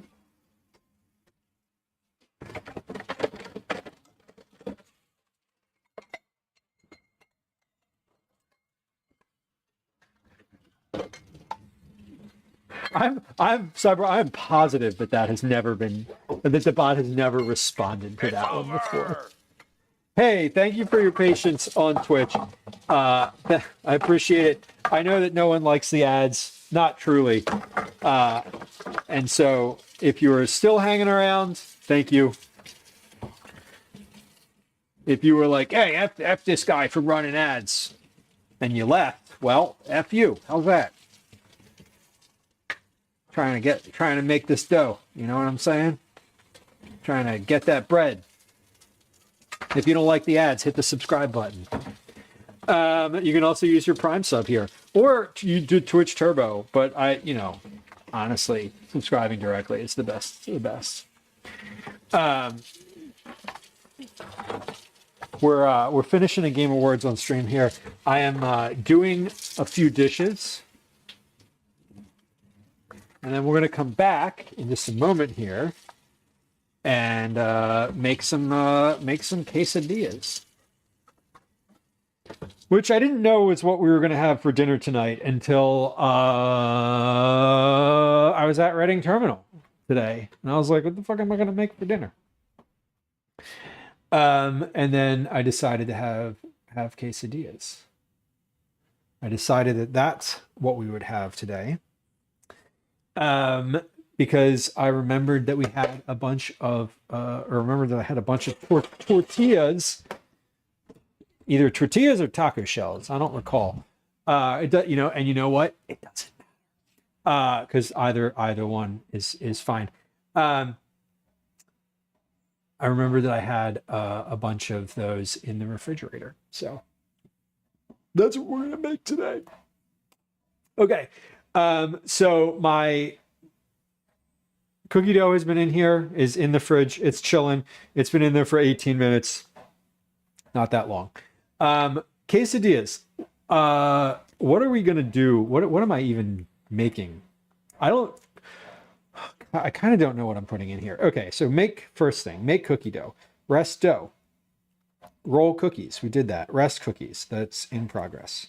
Okay, so plan quesadilla stuff is next on my list here. So let's see. We have... Let's do that on my notebook so that it's saved for posterity. I just started a new notebook recently. Not that recently. Back in February, I started the new notebook. I haven't used it all that much, obviously. Okay, so we have quesadillas. We have tortillas, clearly. Let's do, I have pepper. I have a red pepper and onion. So we'll do red peppers and onions. I think I'm going to dice those, not put them in strips, and make them, I'll do those like slowly in a cast iron pan so that they are, not like, they're not fried, they're like slow cooked. I think that's the goal. So diced, slow cook. I got two different types of cheese. I don't remember what types of cheese I got. Let's get those out and look at them now. Pause. I don't want to open the fridge. I only want to open the fridge once. So but I need to look in the fridge. So I need to open it. Okay, I'm going to open the fridge. I'm going to pull out whatever I can out of the fridge, and then we're going to close it again because I got the cookies in there and I want them to like cool, It's kind of like the oven, I don't want to open it too much while things are cooking. All right, oh my God. I have a bunch of tortillas in here. I don't know. That is a lot of tortillas. Let's see. We have anything on this shelf? Sour cream. Sour cream I'll want later for dipping. Right now, I don't need it. Mayonnaise, no. Coffee, no. Vegetable stock, no. Okay. Cheeses. Let's get these two cheeses out. And then we'll also throw in... No, we're not going to do that. That's Gwen's for a sandwich. Pepperoni. Do I want pepperoni in my quesadillas? No. Well, there's only like 3 pieces of pepperoni. That's a sauce. What's over here? Miso, no. Bouillon, no. Gochujang?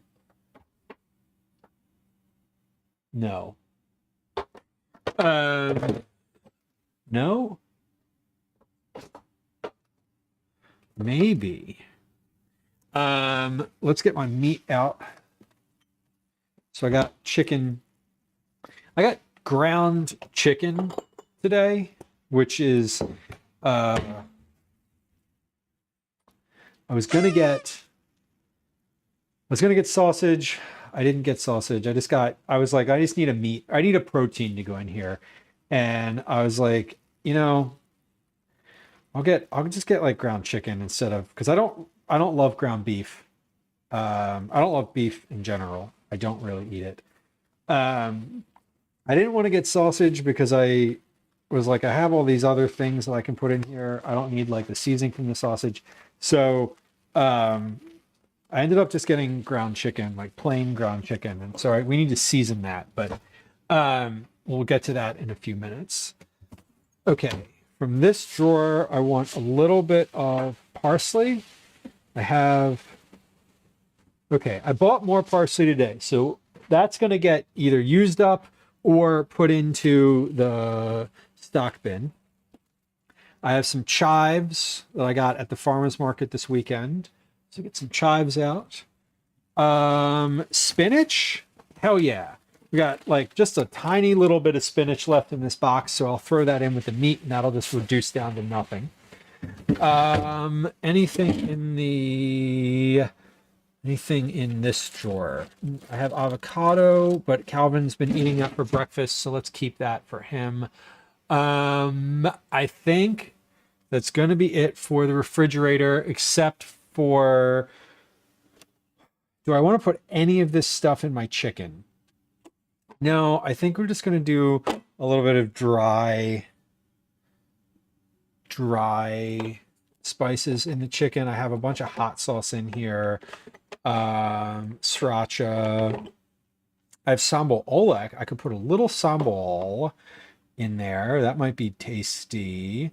I could put a little Cholula in there. That might also be tasty. Let's go with like a scoop of the sambal oelek. That sounds lovely. Okay. Okay, so I think that's good. I have the red pepper. Oh, tomato. Okay. Yeah, so I got stuff out of the refrigerator. Now let's recalibrate. Right? Waruma, welcome in. Happy day of the week, calibrating. Tuesday. Happy Tuesday. Nice to see you. I hope your week has started off well. I hope you're having a good one. I'm having a good one. Okay, so we have red pepper, onion. I need to get some onion out. I need to get an onion. A onion. Red pepper and onion. Those will get diced and we'll cook those slowly. We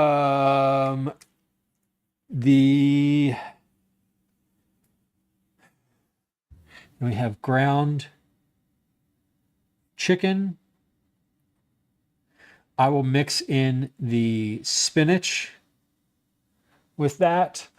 So these two things go together. And then we have tomato, parsley,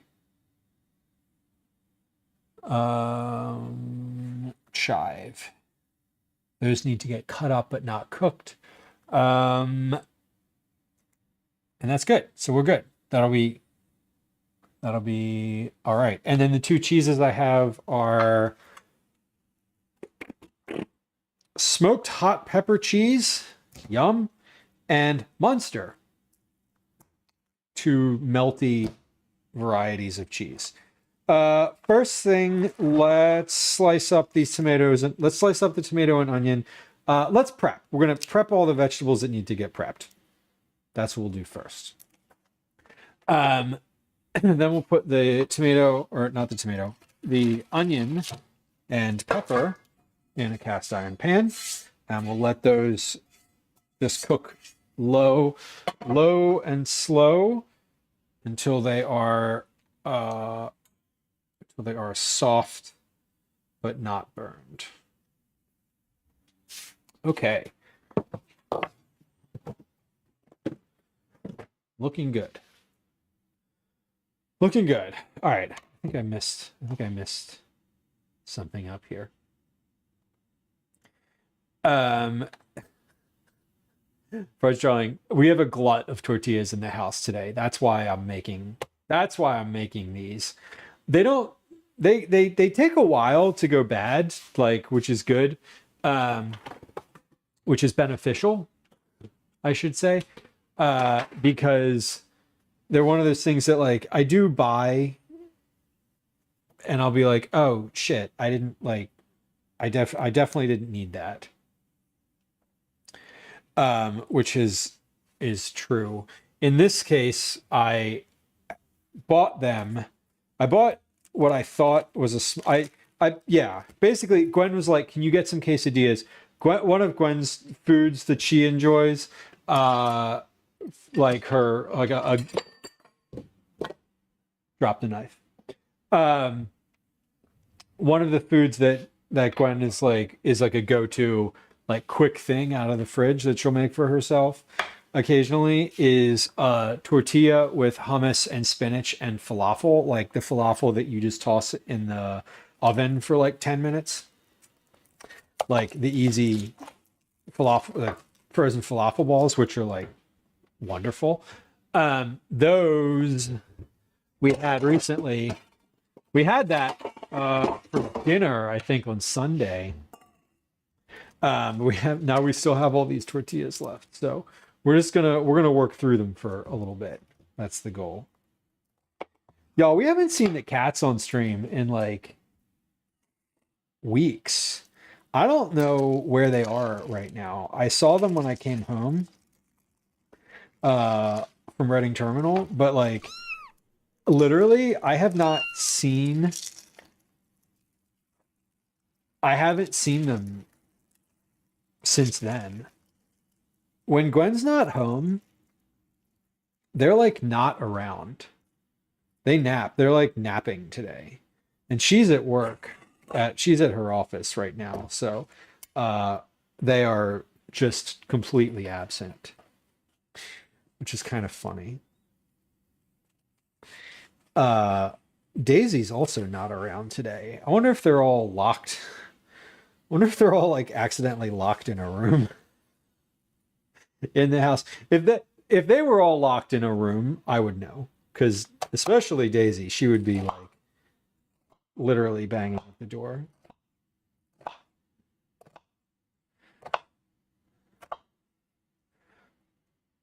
I think Elsie's the only one who might actually make noise, though. I think Obi and Ash would just stand there and stare until something happened. They're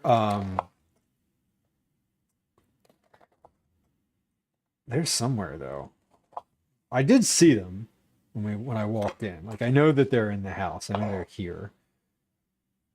But I don't know where they are. Now I'm saying that. Oh, there's Elsie. She's in the living room. Yeah, you heard your name? Okay. Elsie's in the living room. She's sleeping quietly on a chair. Which means that Ash and Obi are somewhere else. And I haven't heard Daisy at all. So I got home from Reading Terminal today at about 11:40 this morning. I went over there. I rode over there about 10:30. Sage sleeps by the door, so Fluff says, "Oh, it's so cute." It's funny because like I know for a fact that if Gwen walked in the front door right now and was in the kitchen within 1 minute of her arrival in this house, all of the animals, maybe not Daisy. Daisy takes a little longer these days, but all of the animals would be in the kitchen. All the cats would be in the kitchen immediately. Daisy would probably arrive within about 5 minutes. But because she's not home, nobody's around. They don't care. I am not of interest to the animals. Which is fine. Primarily, I'm not of interest because I don't feed them. Like, Gwen is the one who... Gwen feeds the cats, like, 100% of the time. Except when she literally asks me to. Gwen feeds Daisy probably 90% of the time. So all of the animals in the house are just aware that, like, I'm not the provider for them. I don't bring any value, so they don't give a damn about me. Which is fine. Which is fine. I don't, it's just the way of it. Really is just the way of it. Orange Flavor on YouTube, welcome in. Happy Tuesday. I hope you're having a lovely Tuesday afternoon or evening or morning, depending on where you are in the world. Moondice, hello, welcome. Cats be like that. Yes, they do. Yeah, cats are like specific creatures, and I am aware that I'm not the one. I'm not the primary human. I'm not their primary human. And that's okay. It's just how it is. Cinderella, it's Adam in your house? Okay. They scared and need reassurance. They all come to me. That is cute. Which is nice. The cats will come to me for attention. But like right now, they don't want or need anything. So they're not just like around me to be around me. They're happily sleeping in probably sunny, comfortable spots in the house. And that's it. When Gwen's home, they'll come and greet her, but generally, like, they don't hang around her 100% of the time, but they sure hang around her more than they hang around me. So that's how it is, and that's okay. Did I preheat that pan? I did not. Okay. Now that I'm pretty much finished, well, almost finished cutting those, let me preheat this cast iron pan. Just going to put it on medium low while I finish chopping up this pepper. So here's what we're doing today for anyone who's popped in the past couple minutes and is like, hey, it says cookies. That doesn't look like cookies at all. Looks like there's a lot of vegetables on the counter. Well, friends, we have beet cookie dough already in cookie ball form in the refrigerator, resting at the moment. We made the dough first on stream today. We rested it for about 10 minutes and then rolled it into balls. So it's chilling, literally chilling right now. We're going to get that out of the refrigerator in maybe an hour or so and bake it. So my oven is on, like my oven is preheated. The one thing that I do want to do today that I said that I wanted to do last time that I am saying that I want to do again, and we'll probably forget anyway, is that I want to preheat my sheet pans, because the sheet pans retain heat between batches, and just like kind of like pancakes in the pan, like the first batch isn't all that great. The batch of cookies that you put in on a cold sheet pan is not as great as the batch that you put in once that sheet pan is already out of the oven. So we're going to try to remember to preheat my sheet pans. That's the goal. Will I do it? Probably not. Will you remind me? Maybe. Maybe not. I don't know. But feel free to remind me once I'm like, all right, we're going to switch over to baking cookies now. If anybody's hanging out at that point still, then please feel free to be like, put your sheet pans in the oven. Okay, let's put this in that pan, but it's here on the screen. Or on the vertical stream, it's right here. So we're going to put all of this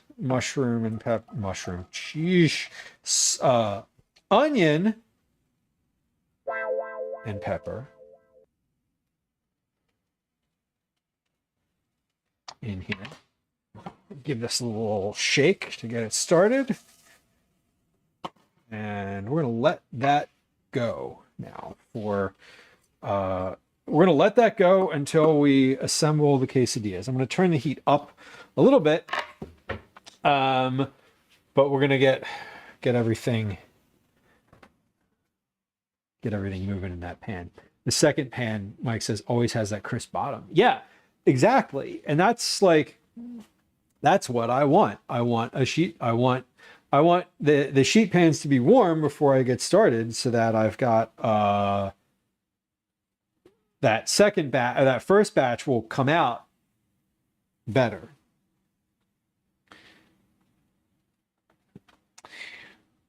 Okay, so let's get that's cooking. Let's get the rest of the vegetables. The rest of the things that need to be chopped, let's chop. So that we're done. We're finished with those. So tomatoes and parsley. And then we'll transition to the cheese.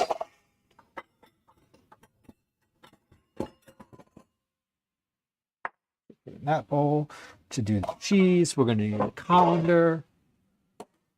Parsley, cheese, tomato.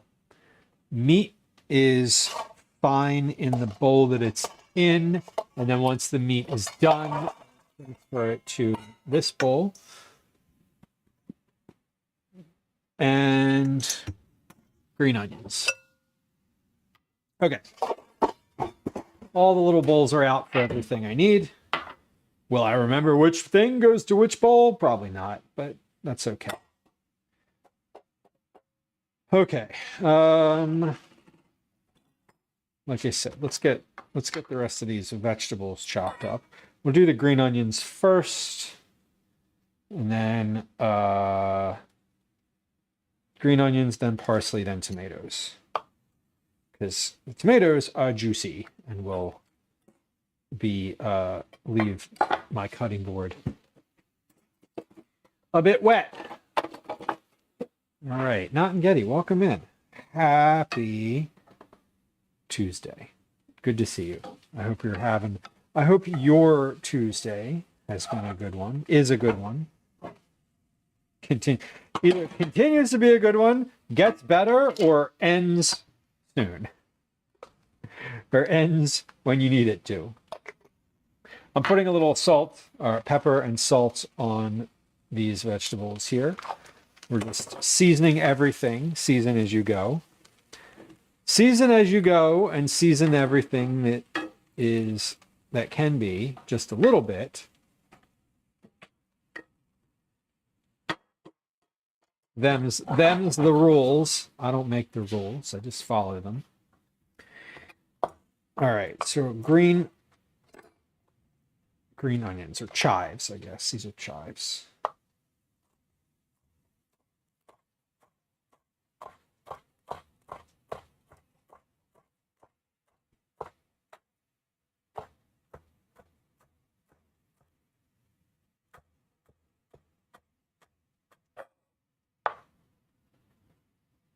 There we go.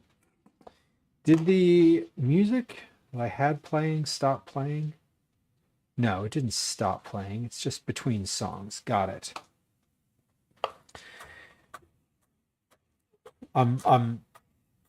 I changed my music player after my recent debacle with trying to use Pretzel. I had been paying for Pretzel since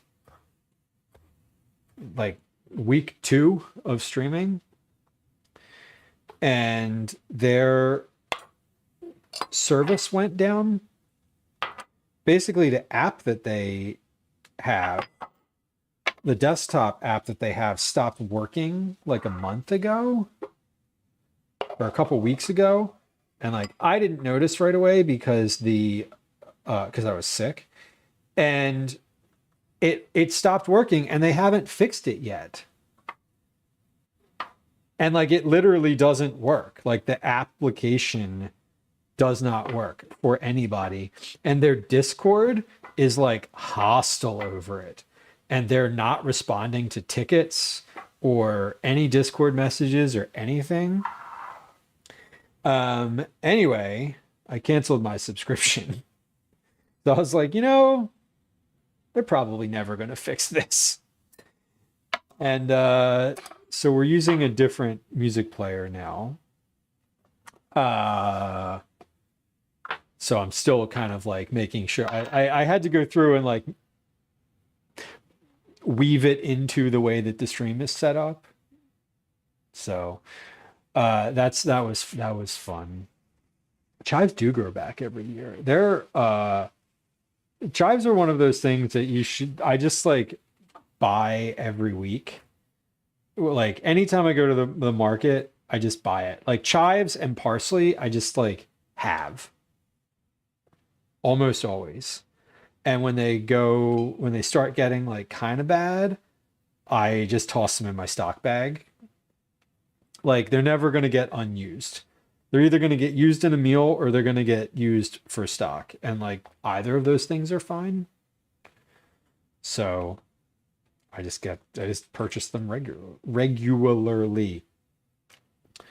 But yeah, the music thing was wild. I was like, how come this isn't working? Let me just see what, like, do you know the meme of the person who's walking into a party and is like has the shocked look on their face because it's a photo meme, it's not an illustration meme. Has like the shocked look on their face because it's like the room is on fire. I think it came from a TV show. I don't know which one. But it felt like that when I was like, let me look in the pretzel Discord and see if anybody else is having this problem. And I was like, oh, wow, everybody hates pretzel now. Cool, that's fun. And they're not responding. Cool, also fun. All right. Like guess I'll cancel. Anyway, my subscription was set to renew. My annually paid subscription was set to renew like a week from now. So I was like, oh, this is perfect timing. Anyway, I'm going to not bitch about it. I'm just like, oh, the music is back on. Cool. That's good. It looks like it might be a little loud. I don't know.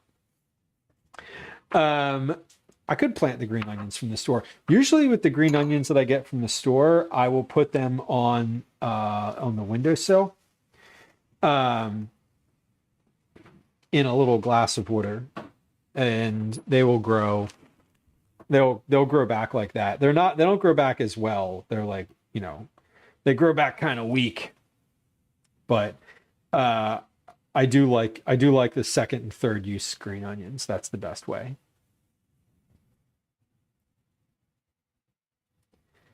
I've never planted them though.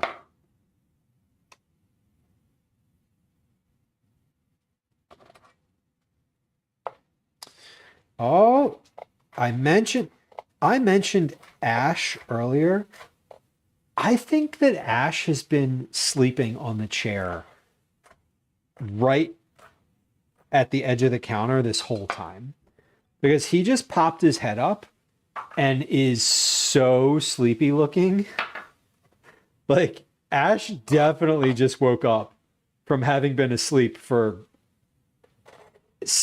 at least 3 hours, because that's how long I've been streaming. But he is the sleepiest cat right now. I'm gonna stir these onions and peppers, and then I'm gonna go grab him and show him to you, because he is so sleepy.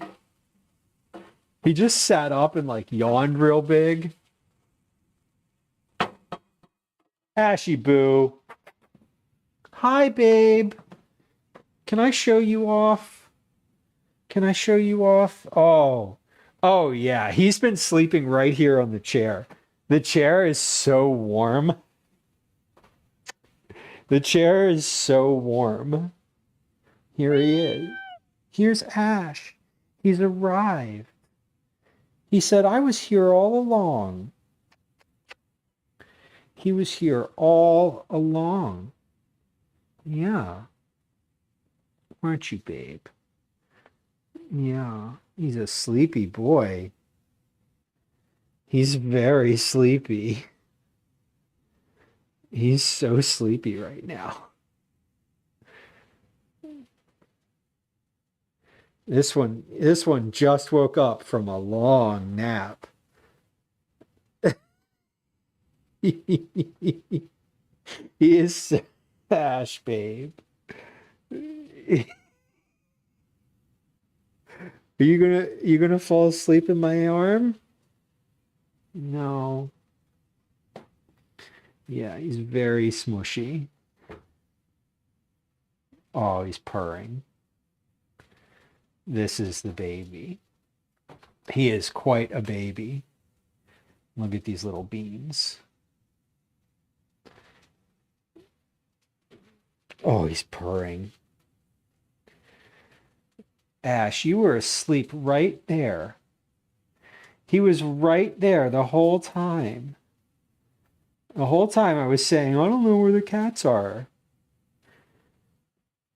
I just didn't know you were there, babe. You were sitting at one of the stools on the counter, so sleepy and quiet. Mm-hmm. Do you want to go back on your stool? You want to go back? He's done. He is done. Baby. He's so snoozy. Kiss paw.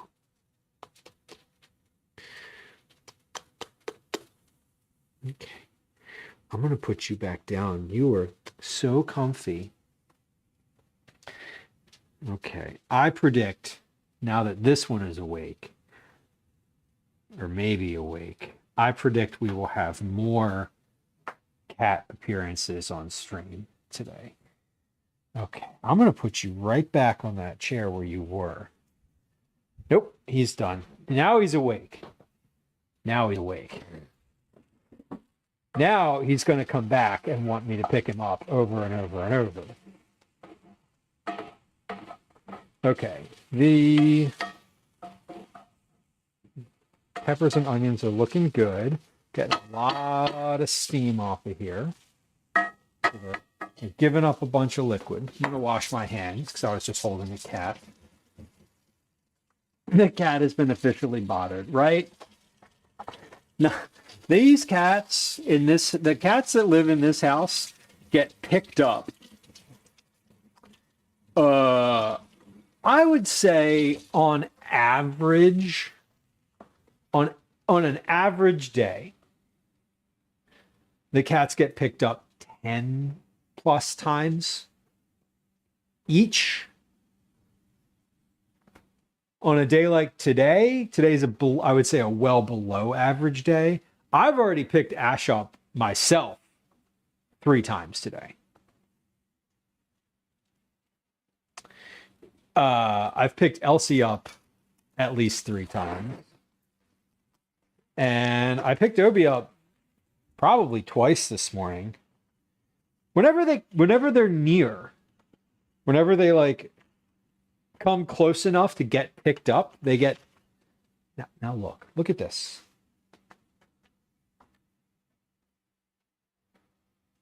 Look who's right here. See the little head popping up? Now he's here. Now you're here, bud. Yeah.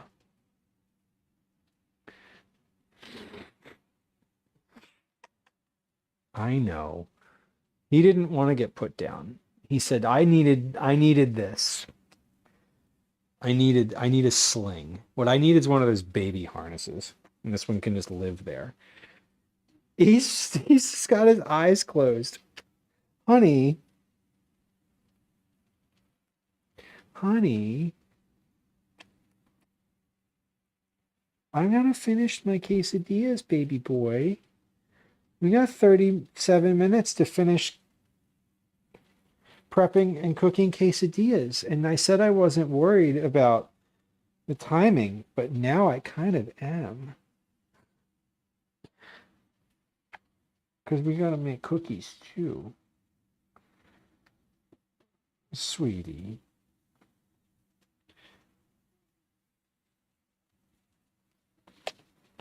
Here, hold on. Do you want, you know what you might like? Maybe you might want your chair over here. How about if we put your chair over here? How about if we turn this camera off and we put your chair over here? And you can sit right here. How about you sit? How about you sit and stay? Sit and stay?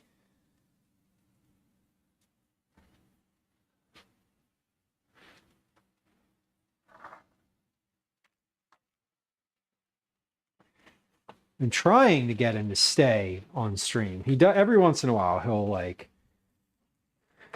We've probably had maybe 2 or 3 times where we've had the chair sitting there and he's stayed in it, which is cute. And most definitely the goal. Yes. The goal is that you sit in a chair and you stay right there, sweetie. Let's do that. We'll see if we can. We'll see if we can. We'll see if you'll stay. Oh, babe. Go ahead. Go ahead. He's adjusting. Timmy, welcome in. Welcome in. Good to see you. Thank you for bringing friends through. I hope your streaming went well today. What were you working on? I remember you mentioned earlier. I don't know if what you were working on stream was what you were or what you were working on earlier is what you were working on stream. But there we go. You were not. Okay, you were playing Super Mario Brothers. Okay. Super Mario Brothers 3. That's kind of fun. Super Mario Brothers 3 is the one where that has the fox tail. Is that right? Earlier was actual work. Okay. Got it. I remember the fox tail or raccoon tail. The raccoon tail. That was like, I remember when that was like first came out. Maybe that's not the right way to say that. Anyway, I remember playing that when it was a new game and being like, what is this? What is this? This is wild. It was always that was fun. I haven't played that game in a long time. Anyway. Grace, hello, welcome in. Timmy, thank you for coming through. For folks who just joined us, it's nice to have you. My name's Lou. This is a food and drink stream. I'm a home cook. I'm a recipe developer. Live in Philadelphia. My pronouns are he, they. I'm happy that you're here. Very conversational community. Feel free to chat if you like. Feel free to lurk if you like that too. Follows are silent, so please feel free to hit the follow button. I'm not going to say hi unless you say hi in chat first. Very lurk-friendly space. Today we're making some beet cookies, and the cookies are ready to go. I'm currently resting the cookie dough in the refrigerator. While I'm resting the cookie dough, we are working on dinner prep. We're doing quesadillas for dinner. I'm going to make the quesadillas like in completion ahead of time. And then later tonight, when we are ready to eat dinner, I'm going to heat them up. So what we're doing now is a prep for that. We have been joined by Ash, my cat, one of 3 cats that live in this house. Currently, there are 4 cats living in this house, to be fair. One of them is a foster. 3 of them are triplets, siblings. They're non-identical triplets. And Ash is one of those. What is a water? It is how Philadelphians pronounce the word W-A-T-E-R, as in water. You may have heard of it. You need it to live.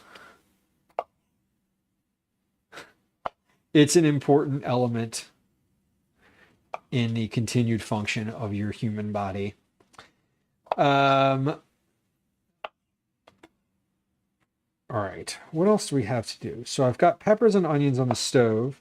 I most recently had the camera on the stove so that you could see them, but now the camera is off so that you can see the cat instead. Because if we turn the camera back on, it covers the cat, which is sad. We don't want that. But these peppers and onions are pretty much almost ready. When I finish with the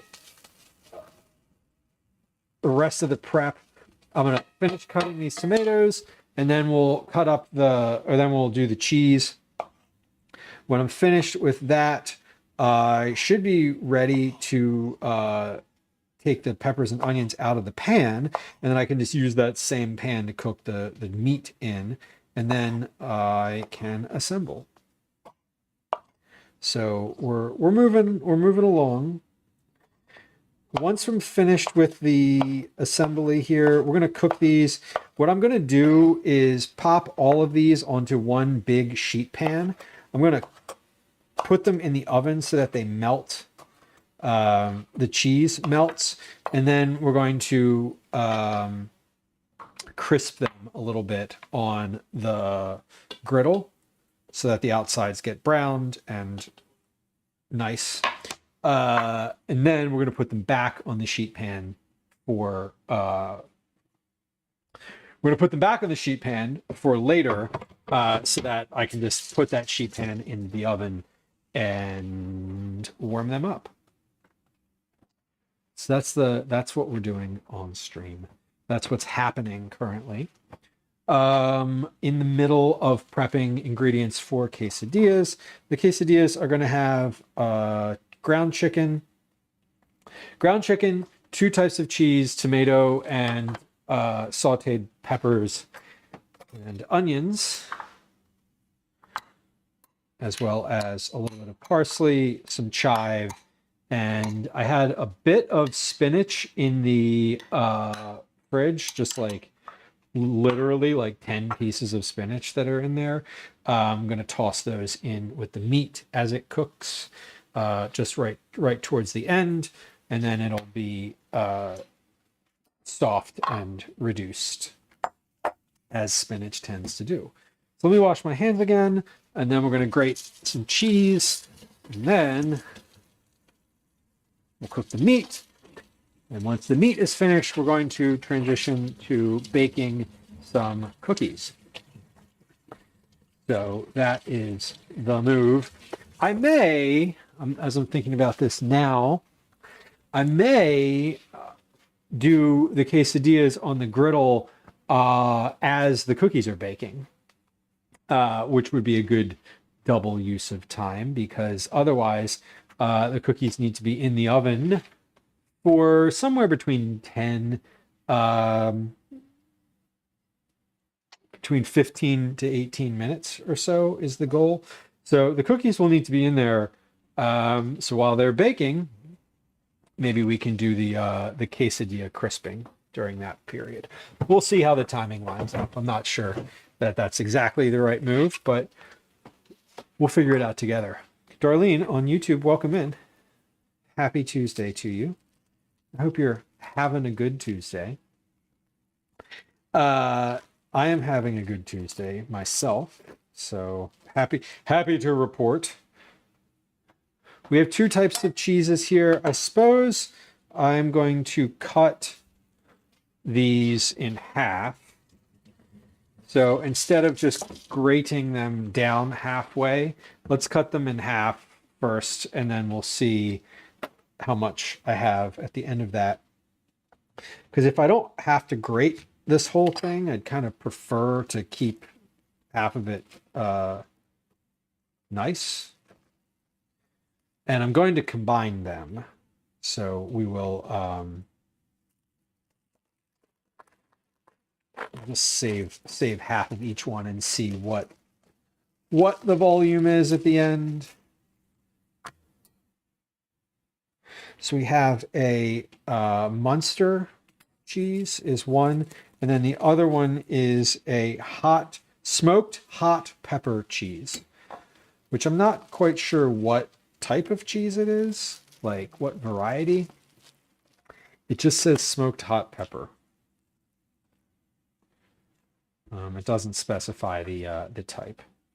We have some cat grooming over here going on, so if you're into that kind of thing, please observe. He's this one has just woken up from a long nap. He was right on he was on that same chair, just on the other side of the counter for the entire stream. And I didn't know he was there. But he's hanging out now.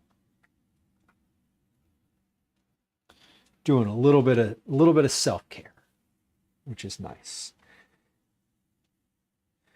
Ash is, as I mentioned a bit ago, is one of 3 cats. They just had their birthday. Their birthday was April 13th. So he is just a year old at this point. He and his 2 other siblings. We've been, I say we, it's not we. My partner has been fostering cats for more than a year at this point. These, the 3 that we have that are our cats, started as bottle feeding baby kittens. We currently have 1 bottle feeding cat in the house. His name is Clifford. He is a tuxedo cat. And we just yesterday, I was asking Gwen to follow up on the other cats that she's fostered in this past year and adopted out. I was like, hey, what about the 2 orange cats? What about Cookie and Elliot? What about the ones who came before? The ones who've been in the house and kind of are no longer, they're now in their permanent forever homes. So yesterday we got pictures of Cookie, who is doing very well. Apparently Cookie and Elliot are best friends. They got adopted together. The 2 orange boys that we had, who were siblings, got adopted together. They're all big. They're all like doing really well.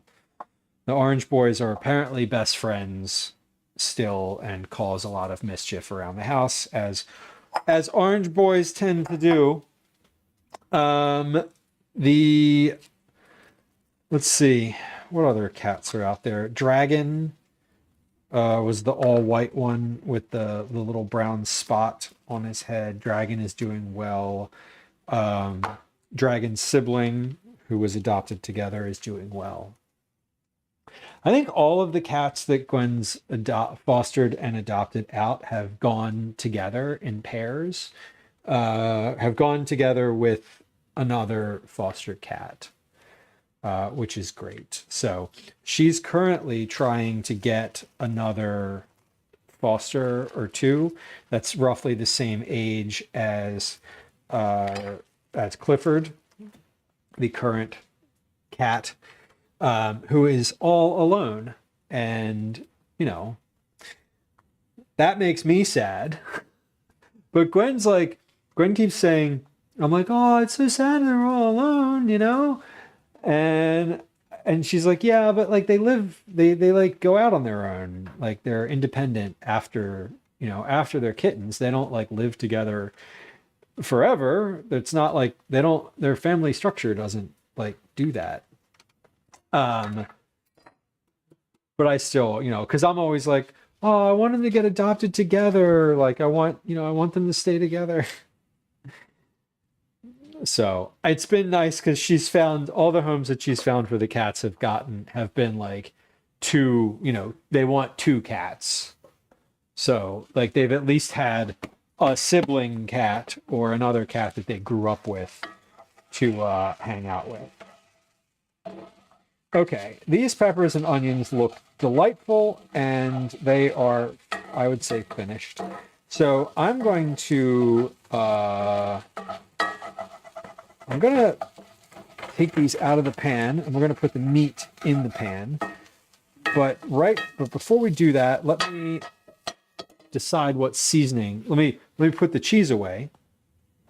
Mix this top layer of cheese. So we got a bunch of cheese because these are quesadillas. So like the primary thing that I want in my quesadilla is cheese. Let's put these cheeses away before we do that. So we got about 20 minutes or so until in 20 minutes, the cookies will have been resting in the fridge for an hour and a half, which is good for me. I think I'm comfortable, not comfortable. I'm happy to let them to get them out and have them and start baking them at that point. I'm saying this out loud. There are two things that I want to do before I start baking them. One, I want to preheat my sheet pans, and the other thing that I want to do is save 5 of those cookie balls so that I can put them in the fridge overnight and let them rest overnight. Because I'd like to try to bake them again tomorrow after having given them an overnight 24-hour rest in the refrigerator. Because I haven't done that yet. And despite my significant objection to having to rest cookies or any kind of thing for that amount of time, I am aware that some cookies are better having rested overnight in the refrigerator. So we're gonna do that and just see how those turn out. I may or may not stream tomorrow. I'm gonna bake them tomorrow regardless because I don't want them in the refrigerator for 48 hours, which would be till the next stream. So I am going to bake them tomorrow regardless of the streaming scenario. So just like FYI. Anyway, okay, cheese is good. The cat is very much in the way of me putting this back in the refrigerator. So I'm just going to like leave those over there on the counter. That'll be fine. Okay, peppers and onions I'm going to put in this bowl. And then I think when I'm finished, I will probably also just put the meat in this bowl too, right? Caretakers says ancient Egyptians used to worship cats as gods, and they've never forgotten this fact. Yes, there's a comic online that I appreciate that's like cats. It's like cats from that time and like wolves, aka dogs from that time, like basically like an animal from the past meeting an animal from the present, and the wolf is like, WTF, like what happened to you? And the cat is like, are we still in charge? And the modern day house cat is like, yup. I don't know. Maybe I'm combining two different memes in my head. Regardless, yeah, cats are funny. They're dogs have like very malleable kinds of personalities that you can sort of shape a little bit.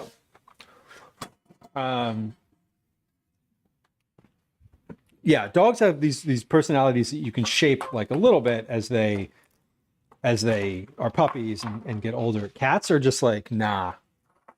Like they are who they are when they're born, and then you just find out who they are in the first like 2 years of them being alive. Okay, so we have salt and pepper obviously going in here. We have a little bit of olive oil. I'm gonna throw some of this sambal oelek, just like a very like spoonful or two. Let's put some paprika in here and maybe a little bit of cumin just to get some warmth out of this. I'm using dried parsley, so we don't need dill. Curry powder, no. Crushed red pepper, no. And maybe a little bit of garlic powder. Cumin, paprika, garlic powder, and then a little bit of like sambal oelek. Okay, cool.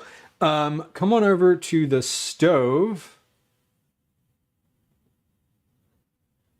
Oh, look at him. Look at him. He's going after the cheese. No, he's not going after the cheese. He's just decided he's done. Okay. I thought he was going after the cheese. He smelled it on the way by, but then he decided that wasn't for him. He's going after Obi. That's what he's doing. Obi emerged from wherever he was and is now sitting in his box. The Obi has a box on the side of the house on the other side of the kitchen that is his spot basically. And Ash has now decided to go bother him.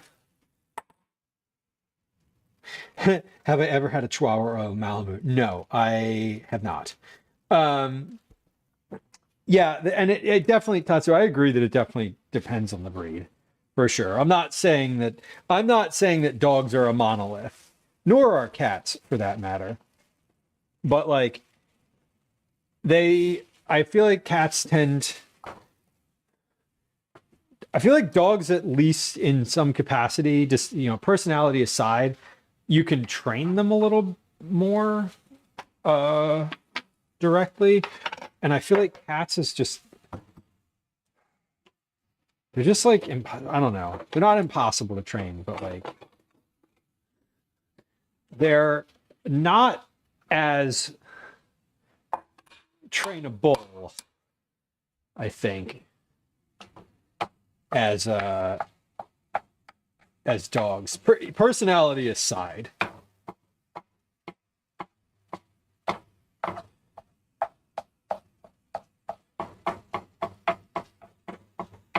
At least that's my experience. I've never really tried to train a cat to sit and stay. I don't know how successful that would be. All right. So we got salt and pepper. Let's do a little bit of cumin.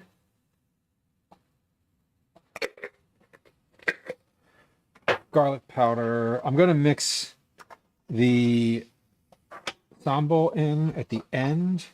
A little bit of regular paprika. Okay, let's cut that into everything. Put these back in the cabinet first. Oh, almost just dropped that one on the ground. Well, my kid should be home pretty soon. Let me grab my phone here in case he texted me. He did not. Okay, good. Well, whatever. Not good. I mean, just he did not text me, so I don't need any need to respond here. Okay, he is almost home. So my son's going to get home in a little bit here. He may want to hang out and chat for a few minutes. He may not. I don't know. We'll see. He's got karate later, so it's up in the air as to what he's going to want to do. He's probably going to want to get home and just play Roblox, which is fine. They've been doing state testing in school. They started that today. So he just had like a day of standardized state testing, which kind of sucks. But that's how it is when you go to public school. I remember taking standardized state tests. Did y'all have to take like a standardized assessment test every couple years, every year, every couple years? They do it in Pennsylvania like every year. Like everybody takes it. And it's just like very stressful. That stressful, I guess. He didn't seem to worry about it, but I fucking hated those tests. I remember being like, my future is in jeopardy if I don't pass. Which is not true, but like, it's kind of true. The schools really like want you to do well on them because it reflects on the school. I don't know if it has anything to do with funding, but I do know that like it reflects somehow on like the quality of the school. So Dan, you had those, fellas, you had those. You dreaded them, Dan? Yeah, I definitely dreaded them. I don't even remember how I did. Like it wasn't like I cared all that much, but I don't recall doing poorly. To be fair, I don't recall doing well either. I just don't recall much. I don't remember a lot from like school, like stuff like that. I remember social interactions and like how I felt in certain times and like some of the logistics of this, like the structure of the school buildings itself, but I don't remember how I did on specific things of that nature. Like, was I good at tests or bad? Like, I don't know. I didn't like school. I know that. Not a fan. Never was. Was glad when I finished.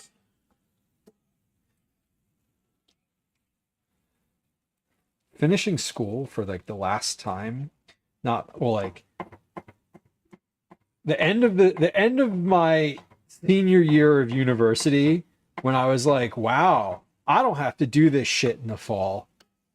That was one of those like amazing. That was such a good feeling. The feeling of happiness of not having to go back to school was far outweighed the feeling of uncertainty that came with like, oh shit, now I need to like make money and get a job. It was so much better to be like, wow, I don't have to do this anymore. All right, let's switch up the utensil, the stirring implement here, because we've got mostly cooked, pretty cooked now. I was using that one on the raw. Alice, I'm with you. It's in the past and I don't care as much anymore. It's kind of wild to me because, you know, for a long time in between there, I spent all of the time between college and maybe 2 years ago, like not caring at all about anything like pop culture or school or like any of that. And now that I have a 10-year-old, it's like, oh, I'm back into like sort of hearing about music, of the contemporary music and contemporary culture, and specifically slang, which is kind of wild. Grabbed my diploma and ran out the door. Hell yeah. I feel that. Yeah, graduating high school. I think graduating high school was good. I will say like graduating college was like university was the one for me because I knew after I graduated high school, like I knew that I was just going back to school in the fall. And it wasn't so much the like being in high school, which was terrible, not terrible, but I did not enjoy, I did not love it. Um, it was like the actual like having to go to class. I just didn't do well. I didn't do well having to like sit and pay attention in classes like that. It didn't suit the way that it did not, it doesn't, and it still doesn't. It doesn't suit sort of my energy. I had a hard time sitting still. Okay, we're going to drain this now. Because it's got for you can't really see it on the screen there, but there's a bit of liquid in here. We're gonna mix a little bit of this samba oleic in right now, and then we'll drain what is there. Oh shit, I wanted to put the spinach in here. Okay, yeah, sorry. I just turned around and looked on the counter and saw the spinach. All right, we're gonna drop the spinach in here, we'll wilt that in, and then we'll put the sambal in. And then I'm going to go ahead and just combine this meat with the peppers and onions that I have because it's all kind of going to the same place and it'll be easier. It'll be easier to spoon it into the quesadillas if it's all just kind of together. Yeah, Velos, I feel like, I mean, you also, you know, your era of high school was a little ahead of when I went to school. But even now, I think I like consider the way that the teachers treat Calvin and the interactions that they have. And I mean, that's quite different than what I experienced too. It's kind of fascinating. All right. So just a little bit of heat in here, not a ton, and a very little bit of spinach. The very little bit of spinach that is in here has been reduced to basically nothing. All right, let's go ahead and drain that meat. Drain that meat. DJ Harley, thank you for your tier 3 sub. Holy shit. That's a big old sub. I appreciate you. Thank you. Always good to have you. I hope you know that. I appreciate you. That is it might be our longest subscription. I know we have at least one other person in chat who is, I think, has the same months, but that is a long time. We're 2 months away from a 4-year affiliate anniversary. Oh, I should tell you that I am planning my 4-year stream anniversary. Currently, our 4-year stream anniversary, I should say. Because collectively, if y'all aren't here, this is just me talking to the void. Ash, you got to get away from there. That's hot. Everything over here is hot, and you're very small and not. And I gotta tell you, honey bunny, you're not super bright, and I don't want you to burn your little paws. Okay. It's true though. 4-year stream anniversary is May 12th. That is actually my 4-year stream anniversary. And we are going to go camping. We've been camping on stream before, but and we're going to do it again. We're going to do a little camping trip for our 4-year stream anniversary, which we're going to do on the date, which is May 12th. So save the date if you want. or don't. It'll be on the calendar. It'll be in Discord. It's not going to be a surprise. But we're going to go camping on the 4-year stream anniversary. We'll be out in the woods, which will be kind of fun because my first stream was doing prep for a camping trip. So not like we're bringing it full circle because I'm not like stopping or anything, but that is the we've been very consistently doing camp things on stream for years now. So we're gonna keep going with that. Okay, let's assemble these quesadillas. We're ready to do some assembly here. I've got my little bowl of things that can go in to a soup stock. Jamie, welcome in. Happy Tuesday. It's good to see you. I hope your Tuesday is lovely. Had a new cat jump on the top of the open oven door and immediately jumped off the door and never jumped in there again. Yes, immediately does it and then never again sounds quite accurate for cats. That is accurate. It's very accurate. Cats, I will say cats learn their lesson. Cats are very like, oh, okay, we're not going to do that again. That wasn't good. Whereas dogs do not. Well, some of them. Sometimes they do. Some of them, nah.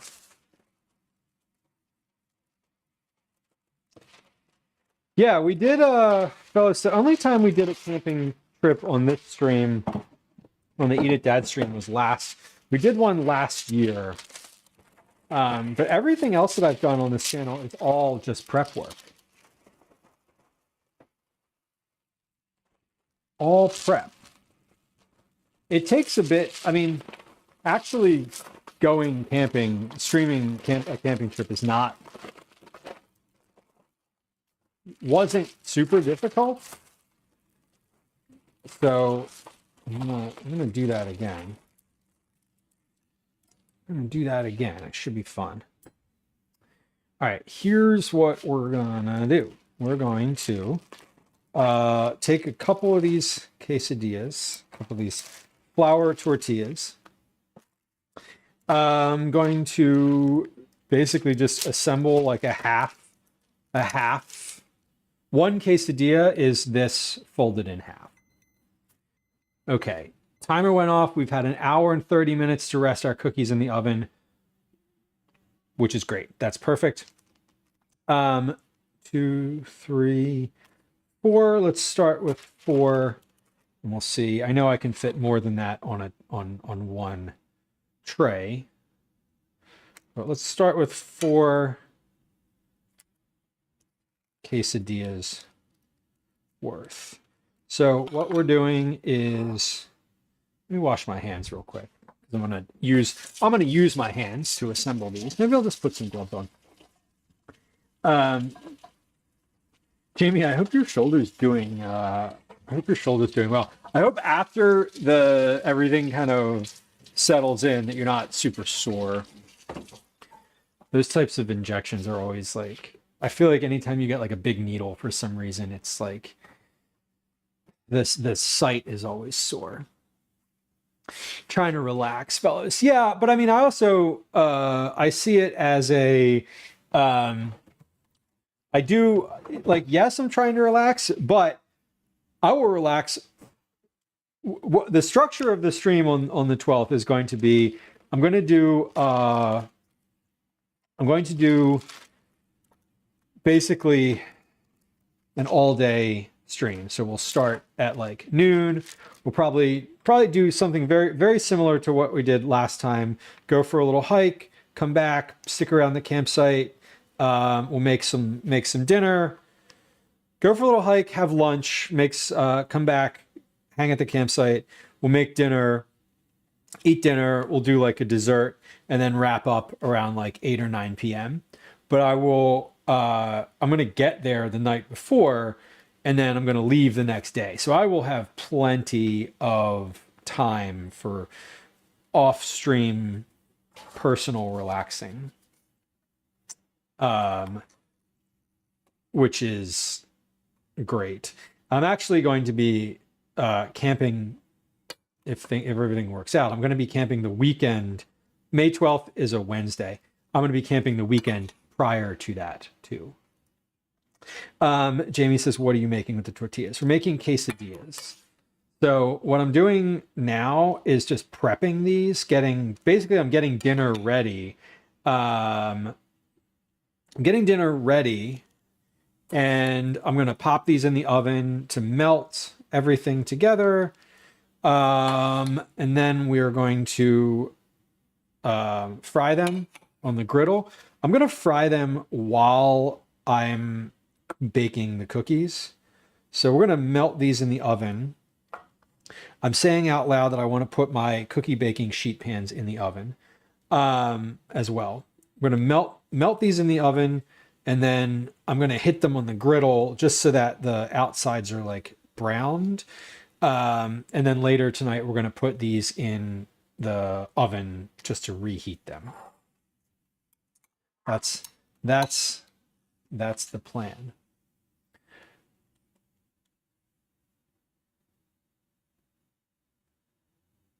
Oh God, Tatsu, how long was your cat in the fridge? You even enjoyed it, probably.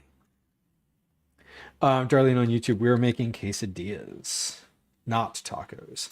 They're kind of like tacos, but not quite.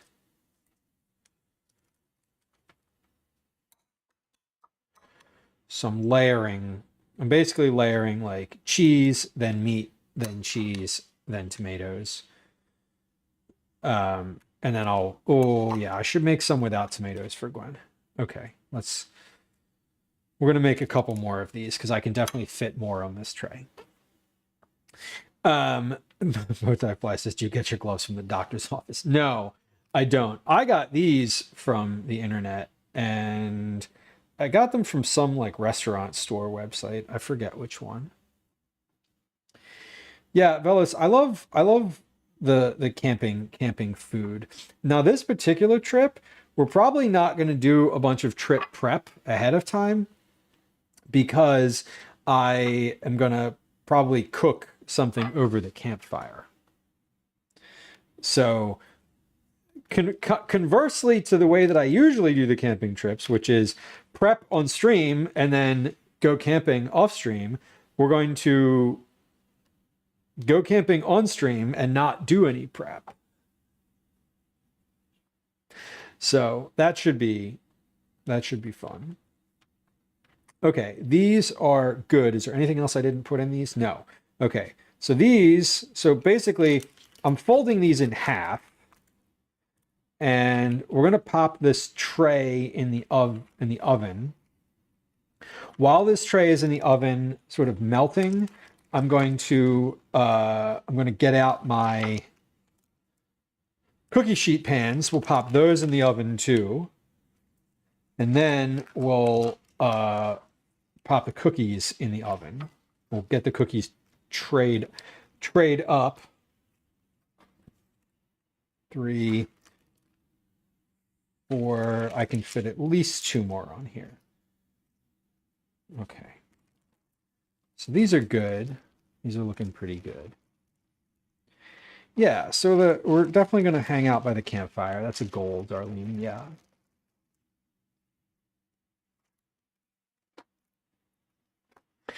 Oh, Velas, I remember that. Is that the place that, yeah, I remember you saying the thing where you showed up and it was like, hey, we're closed. And it was like, yeah, but we have a site that's reserved. Like, what? Feral Terminator, hello, welcome in. Tomatoes in the oven, Tatsu. Yeah, I mean, they're all going to get melted together anyway. Like, my thought is they're going on the griddle to cook, so I'm just going to put everything together in the oven. It'll be okay. We're putting meat, a layer of cheese, then a layer of meat, and then a little bit more cheese, then tomato, then more cheese, then toppings, the rest of the toppings. Onions, green onions, and parsley.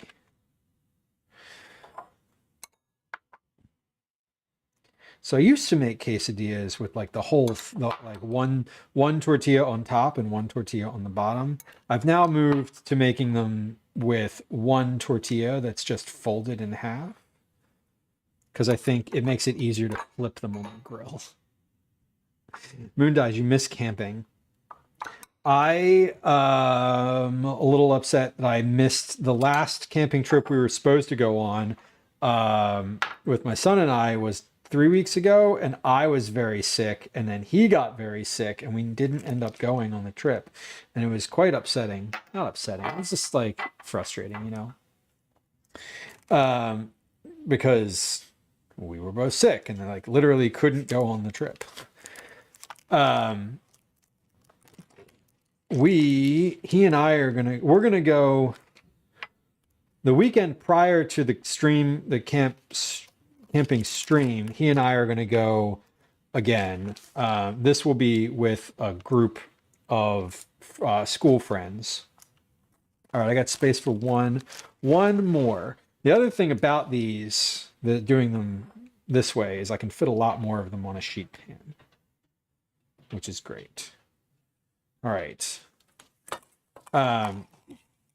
So like I said, we're going to pop these in the oven, and then we're immediately going to start making cookies, because now we're at 16:18.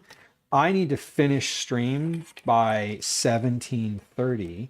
So I'd like to be able to get the cookies in the oven roughly in the next 22 minutes, which is certainly achievable because they're already made, they're already rolled. I just need to put them on a tray and put them in the oven. I need to preheat my sheet pan. I'm saying it over and over, and I'm sorry, but I'm not sorry, because that is how I will remember to do it if I just keep saying it. The leftover parsley and green onion that I have here, I think I'm just going to put into a little bit of sour cream that I can use for a dip. We'll make like a little dip out of that. Okay, so let's put these quesadillas. We got a tray of quesadillas here, ready to go. We put those into the oven.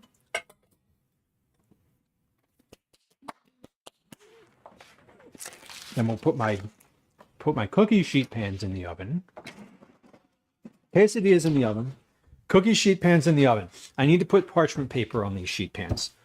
That's the other thing that has to happen here. So let's clean up the counter for just a second. Tatsu says my back issues come to the forefront when it's time to sleep while I'm camping. 100%. 100%. I'm very close. I'm very close to getting a some type of cot, some type of like foldable, or not foldable, some type of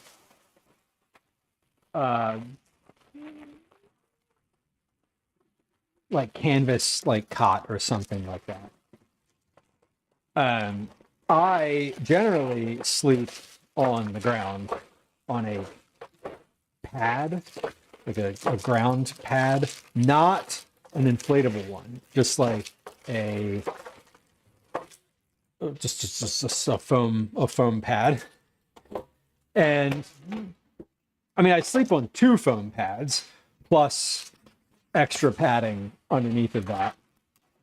So it's not terrible, but when I have a larger tent that I could definitely fit a cot in, and I'm like, I'm right there. I feel like it's necessary. The cot with a foam mattress, that's indulgent. Not really. That's smart. Okay, so we're putting our cookie sheet pans in the oven so that they preheat. Let me clean up this counter a little bit, while I'm cleaning up the counter, everything in the oven can start heating. And then by the time they are maybe like a minute or two from now, we'll be ready to go. Cookies feel good in the fridge. They're firmer than they were before, and that's good. We want that. They're firmer, and they are cold. So that is all good. Okay, sheet pans are out. Let me get my cooling racks out. So we're just letting those sheet pans come to temp in the oven for a few minutes. Getting the rest of my sort of next steps for today ready to go while that's happening. The reason that we're putting the sheet pans in the oven for a few minutes is that they will preheat. You know what? I'm going to use my big cast iron pan for this. Should I use the big cast iron pan? No, I'll use the griddle. That's fine. Yeah, we just use the griddle because that's big and I can fit more quesadillas on there.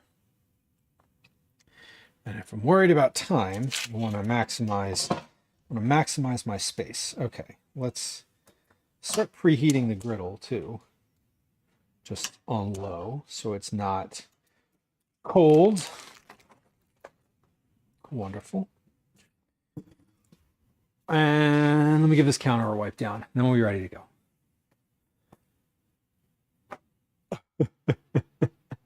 To be 15 and not feel a thing, Tatsu. I know that's right. I know that's right. When we're camping and Calvin is I put Calvin to bed and then I usually stay up for another hour or two after he's asleep because that's just a nice little time to sit completely quietly by the fire and let that die down, and then I go to bed. But often when I come back into the tent, he's like not even anywhere close to his sleeping pads. He's like, sideways on the other side of the tent. And I'm like, my God. When I roll off that mat at night, I'm like instantly awake. All right, let's get these cookies out, and we're gonna save a few cookies. We're saving a few. Let's save a few in a container. We'll just get like a plastic container here. I'll save. What did I say? 5 cookies? That's about right. Fellas, you got a couple trifold mattresses that are about 6 inches thick. Holy crap. That's great. Not heavy, just bulky. Yeah. I mean, 6 inches thick is definitely pretty big. I can appreciate those though. I would probably love using a thick foam pad like that. Let's save 2, 3, 4, 5, 6. We're going to save 6 of these. And actually, we're going to save 8. Let me save 8 of these. Because I want to be able to make a good comparison. All right. 8 of those. I'm going to pop those in the refrigerator. Those will bake tomorrow. Okay, so I have 1, 2, 3, 4, 5, 6, 7, 8, 9, 10, 11, 12, 13, 14, 15, 16, 17, 18, 19, 20, 21 left on here. Which should be pretty good. Let me get my sheet pans out. They should be pretty hot by now. Looking at the cheese on those quesadillas, not quite melted, but almost.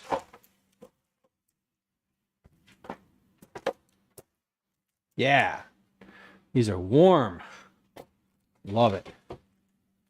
Okay. So, warm enough let's put some cookies on here. 1, 2, 3, 4, 5, 6. And then we're going to do 12 per tray. 8, 9. And I last time flattened these. 10, 11, 12. Okay, I flattened them. So we're going to do one side of this tray, and I'm going to flatten these as I did with the last ones, because they came out really, the ones that turned out the best were the ones that I flattened. So we're going to do some of these a little thicker, and then the ones on the edge, I'm going to flatten a lot. Like flat. Like I'm going to flatten more. We're doing some experimentation here because my knock on these was that they have been cakey and moist. I'm trying to make some adjustments with my my process here. So, first tray in the oven. Hold on.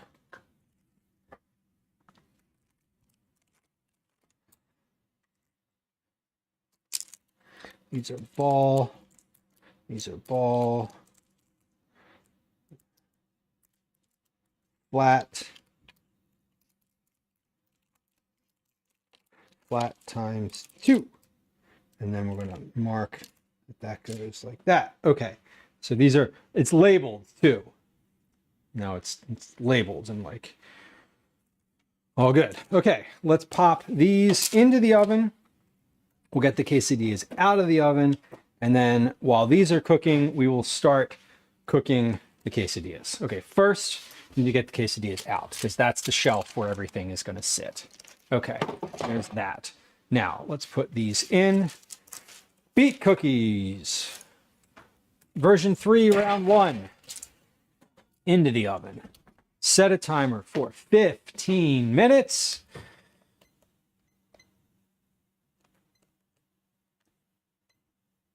Done. Okay, 1 hour and 50 minutes they rested for. I'm also going to set a timer for 18 minutes, just in case they need like a couple extra minutes. Now, let me make a note here that these rested for as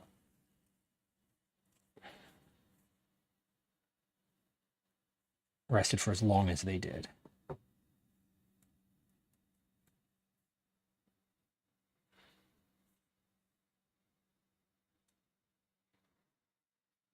Rested for 110 minutes. Megan, you cannot go back to tent camping.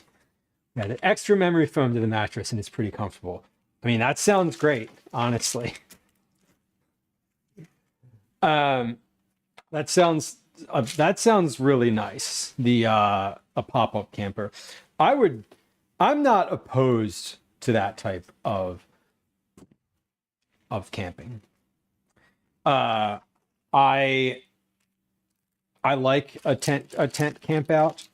I've been kind of tent camping since I was Calvin's age. So it's just sort of the more familiar. And also, it's a very functional thing. I live in the city. I don't have anywhere that I could put a camper. No way to store it, no safe place that I could put a camper. So would I like that? Of course. And I feel like if I lived out in the suburbs, I probably would have one. But I don't. Tatsu asked, won't the baking times differ? I'm going to bake them for the same amount of time and see which one comes out better. That's my goal. Well, Uma, these are the Beet cookies. We have round 1 of the cookies in the oven currently. Round 2 is on the counter here. So we're going to move over to the griddle at this point. Which let me get that to be like the right angle there, the correct angle. It's also technically at a right angle, I suppose. But let's put these. I'm going to turn this griddle up now, just a little bit, not a ton. A camper is glamping, very comfy. Oh yeah. I'm always jealous of the people who have the campers when Calvin and I are out tent camping and it's below freezing. And I'm like, well, those folks are in there looking cozy and warm, and I am not at all. Oh my God. Keep yours in the garage, Megan. It's a plus to having a pop-up that fits in there. That's great.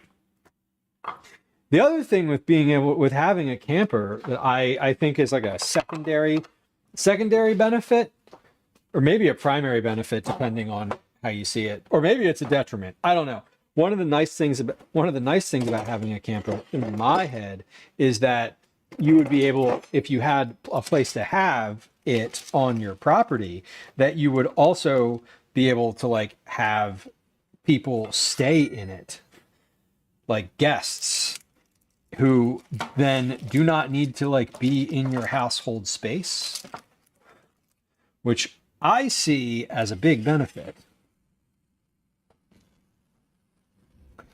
Now, your opinion may vary, but I would definitely be like, oh yeah, you want to come over? You can stay in the camper.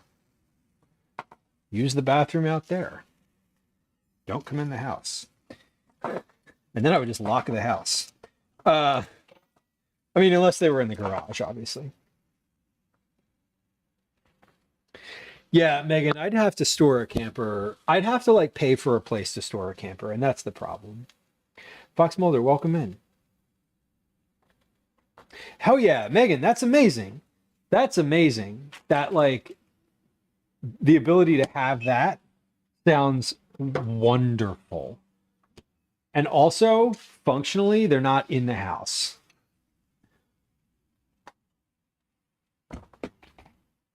My nephews are tall and they hate the camper beds. Listen, I'm a short person. I don't have an issue. No issue for me. Oh shit, I was supposed to go to the P.O. box today. I didn't. I was supposed to go to the P.O. box. My tent, my two-person tent, I was getting it repaired and it came in, and I'm supposed to pick it up, but I forgot, and that's okay. That's okay, because I know there is a sort of like, the post office has a rule that's like, we'll only hold your package for a certain number of days, and like after that we're gonna return it to the sender. And I've gone in before like all frantic, because I'd like let a package linger there for too long, and one of Lisa was like, she was like, we're not gonna send your packages back, Lou. She was like, you're in here enough. We know you. We're not going to send your packages back. Like, don't panic. So I try not to take advantage of that. Just in general. I'm like, all right. I try not to let things sit there for more than like a few days. It is nice to be known, though. Jamie, thank you for the gift sub. Thank you for gifting a sub. Thank you for gifting a sub to Megan. I appreciate you. And Megan has expressed appreciation as well. Dan says, good karma for being nice to them. I hope so. I mean, yeah, like, I get it. Like, if you have something shipped there and you're not like a customer, you're not a PO box customer, like you can get things shipped to a post office. Did you know that? You can just get things shipped to your local post office. You can. But like, I guess if you're not a customer, maybe. But yeah, Lisa was like, we're not gonna. She was like, I would not send your packages back. Like, don't be ridiculous. Like, she was basically like, you're being ridiculous. That's not what's gonna happen. And I was like, okay, thank you. I appreciate it. I think that happened in around the holidays when I get like everything shipped there, and I'd like let something sit for like 8 days or something like that. And you know, the holidays are a big time for them to have like lots of stuff there. Megan and I follow each other around the internet. I appreciate the word. I appreciate the usage of the word follow instead of chase, which is great.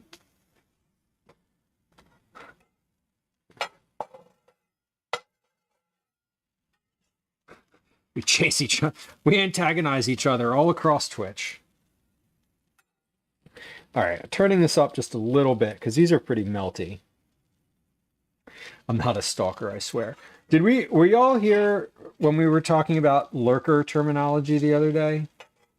I think this was last week. Where the CEO of Twitch was saying, he said in like some interview or some sort of thing that he was doing that we shouldn't call people who don't chat lurkers anymore. We should call them non-chatters.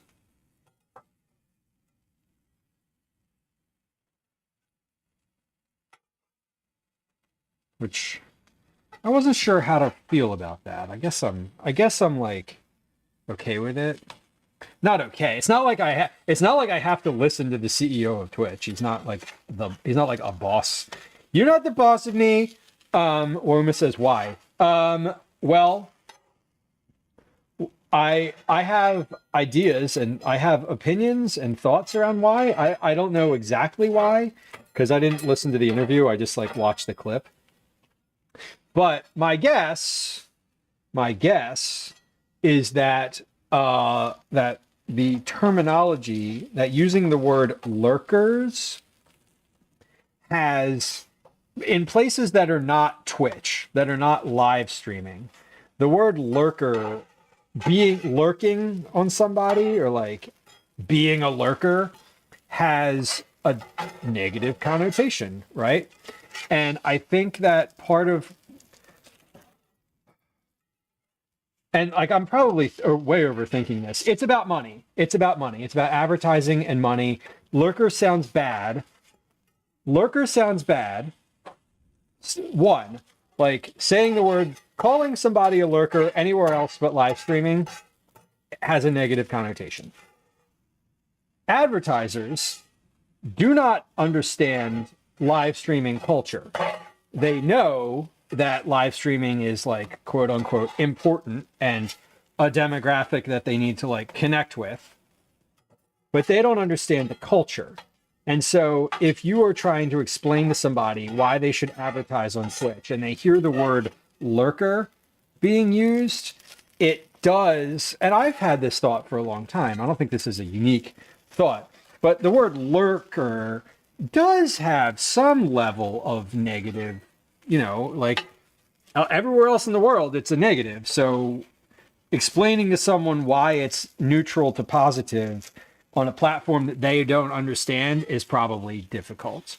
And I'm guessing that it has everything to do with the fact that Twitch wants more advertisers. They want different advertisers. And obviously they want to try to grow their advertising revenue. And so I'm guessing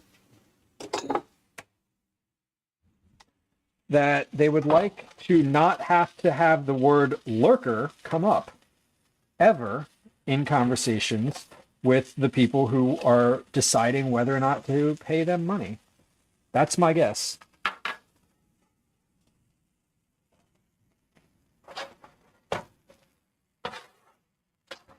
That's my guess, and I'm sticking to it because it all comes back to money. Always. It's all always about money. It really is. Fox Mulder says, why not just call them watchers, right? How about just viewers?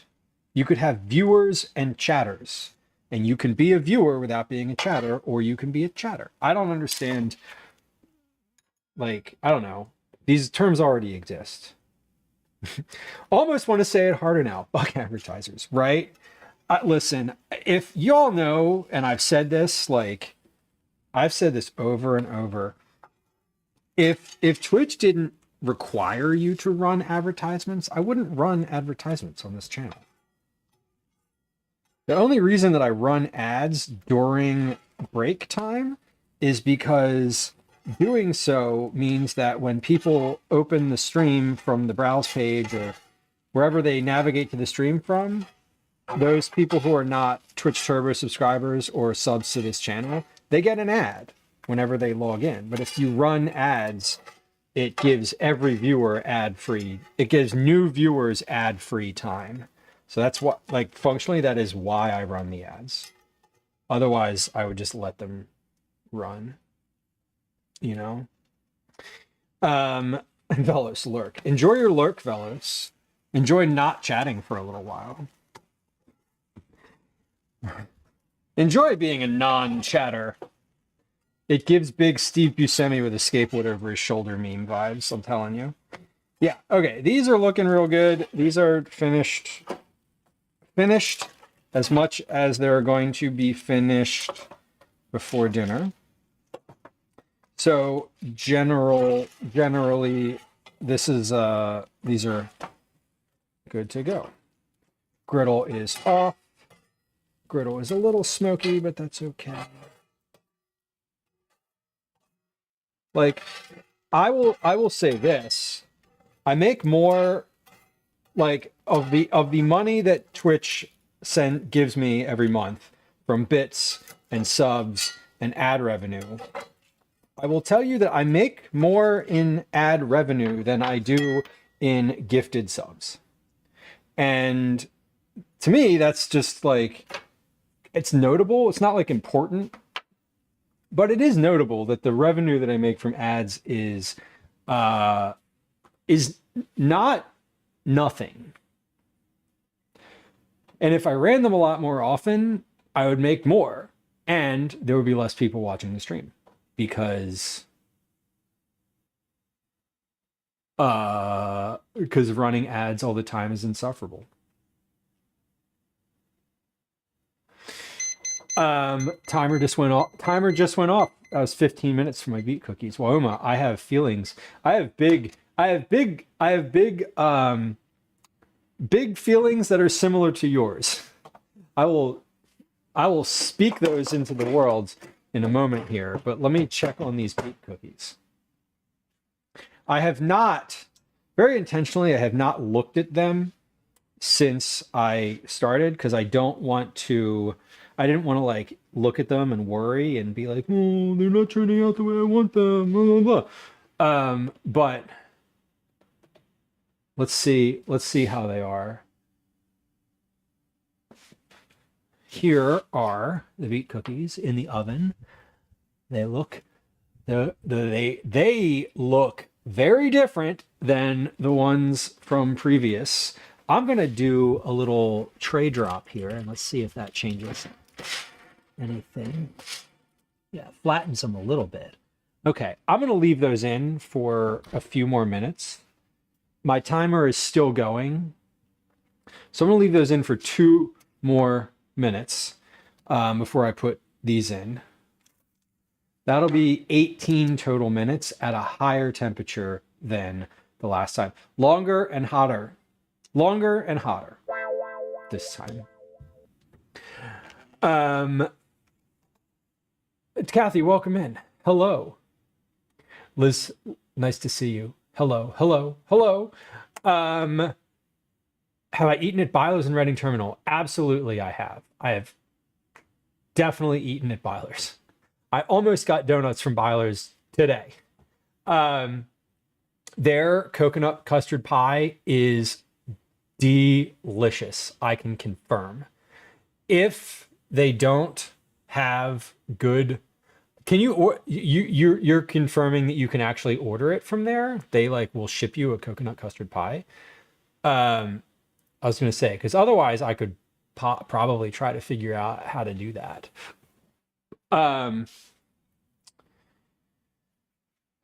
It's very hard to find. I believe it.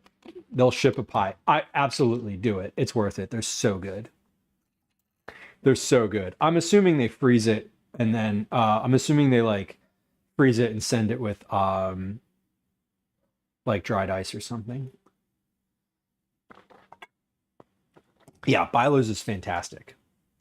That's where I get most of my I get all of my rolls, my camping rolls. I get yeah, camping rolls from there are good, and their paste, like all of their like baked goods are really good. They're a legitimate bakery.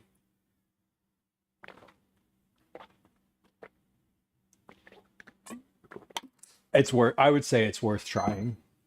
If you like coconut custard pie, they do my knock. Okay, so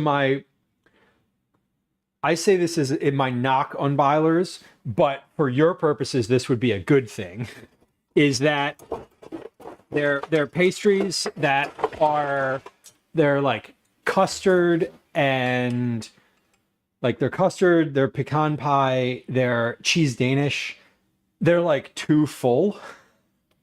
Like they have like too much in them. They're like very custardy and they're like they're messy. They can be messy to eat.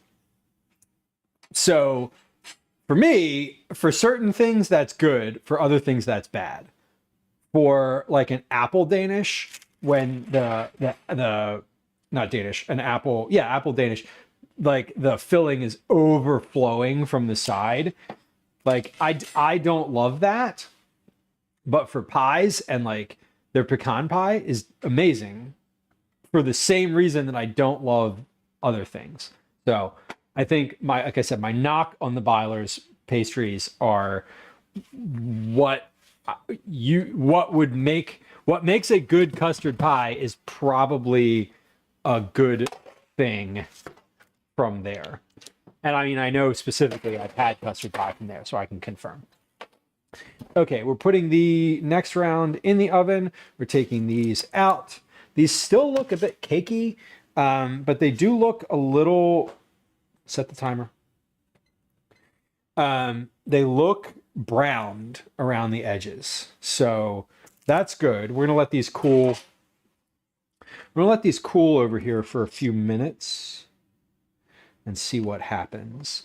I also, I'm not sure if the changes I made are going to be meaningful here or if they're just going to be, you know, sweeter because there's more sugar and more cake-like, and still continue to be cake-like.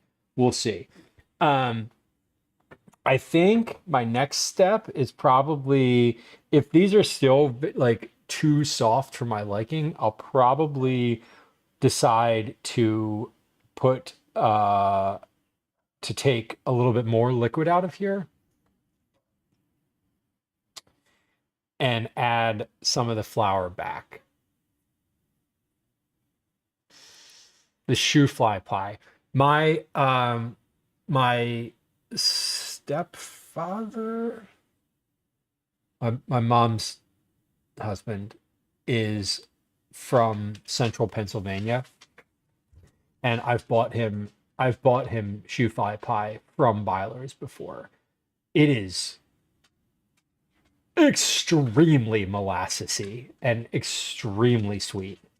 It's like cloyingly sweet. It's good. The whoopie pies are fantastic though.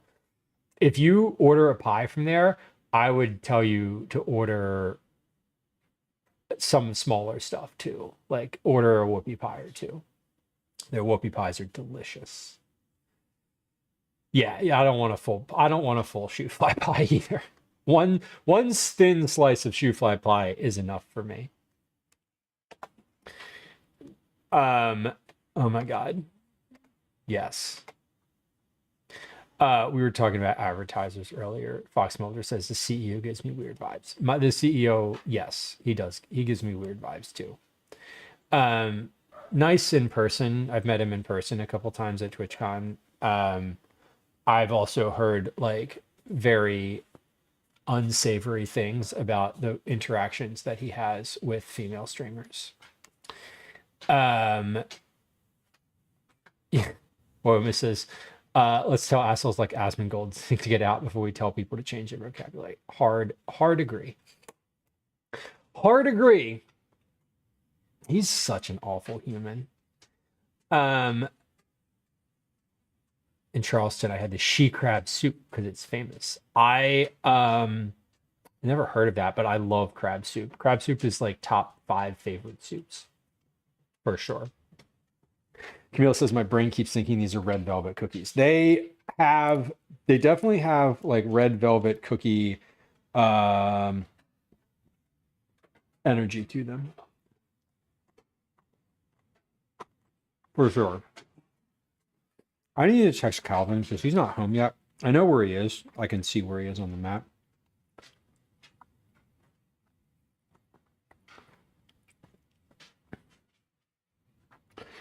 But I'm texting him because he is.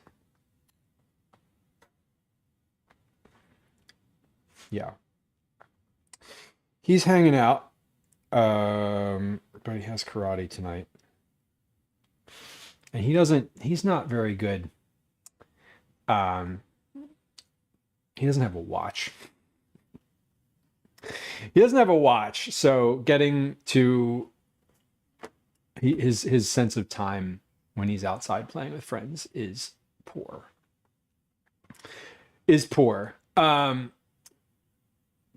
Kathy says, did we get these in a cookie club box? Hold on. We did not. So these, excuse me, these are Beet cookies. They're a project that I'm sort of working on. Not sort of. They're a recipe that I'm working on. I'm trying to get to a good point. These did well in terms of spreading. So the ones that I pressed with my hands. So this tray is almost cool enough that I can touch it. Here's what actually I'm going to do. I'm going to take this because I don't need this tray again. I'm going to put these directly on the counter so that they cool down quicker. Because sitting on the tray, they're not going to cool down very well. Kathy, these they do. I think maybe we did a red velvet cookie, or did we do a red velvet cookie 1 month? I forget. We've had some very cake-like cookies in a few months. But these are definitely not, these have not been a Cookie Club cookie. As they are now, I would not send them out for Cookie Club either. These are not ready for any type of debut. They are still they're still very much in development. Okay. I may need to go get him. He's a few blocks away. Hold on. I bet I know who he's with.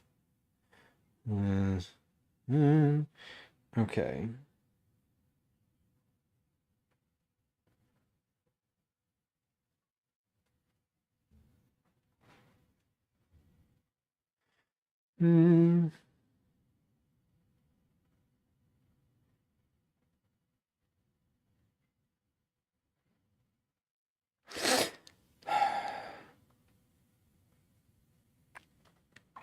Sorry, I need to. I'm trying to. I'm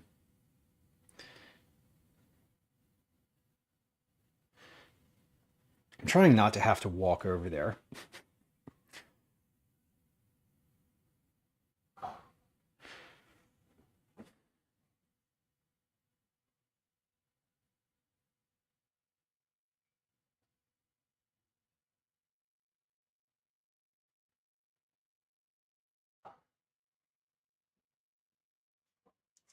Okay. I'm like, one of Calvin's friends has, Calvin has a phone. So which I like and I prefer because it's not on his person all the time. But he doesn't have the volume on. He doesn't have the ringer on, and he's at the playground, and so I know he doesn't even have his phone on him because he doesn't keep it on him, which is why I'd rather he have a phone than like a device that lives on his wrist all the time. But in times like this where I'm like, hey, you didn't tell me you were going to the playground, but which is fine, but I need you to like hurry up and come home for karate. And I'm like, oh, you're not picking up, you're not looking at your phone, and I know that, which is totally fine and normal. But also like anyway, so now I'm like texting I like sent a text to his friend's parents to be like, can you text your kid who I know has an Apple Watch to tell Calvin, because I'm sure that they're together. Okay, these are cooling. They're a little cooler. A little cooler than they were. Let's get a spatula. I'm gonna put these on a wire rack now because they've come off the tray. So now that they're cool from the tray, we can put these somewhere to actually finish cooling down.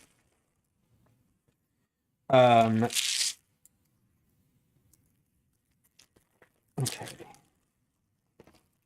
Yeah, if I don't hear from him in the next 15 minutes, we're gonna need to end so I can go over there. Because Gwen is at work, and if he's not responsive, I'll need that extra time. Karate's not until 6, so we'll be fine. I'm not like freaking out about it. Anyway.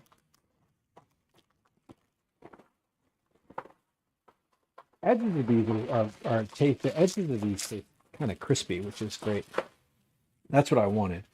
Okay, quesadillas are good.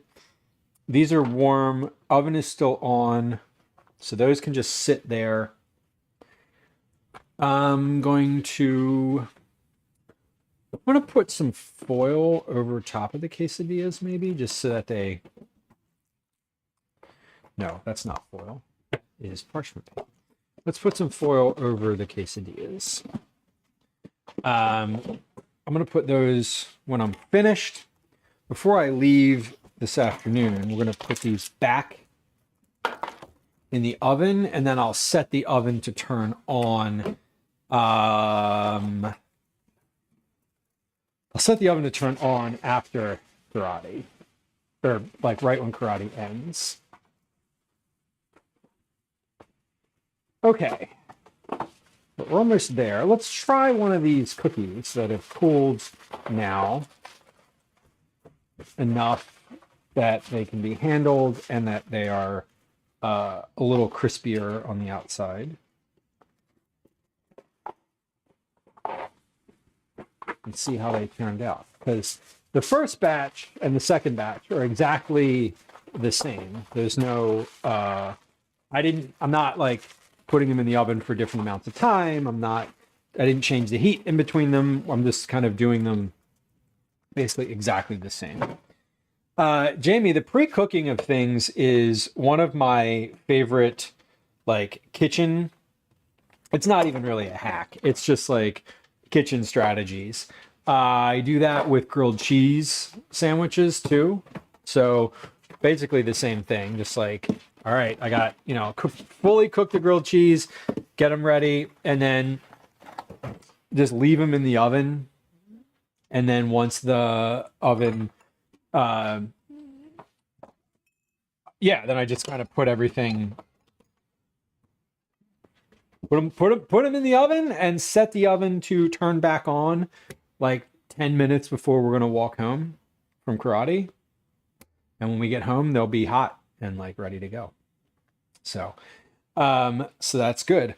Let's see. Oh, 3 notifications. Here we go. I know I was at the playground. Okay. Okay.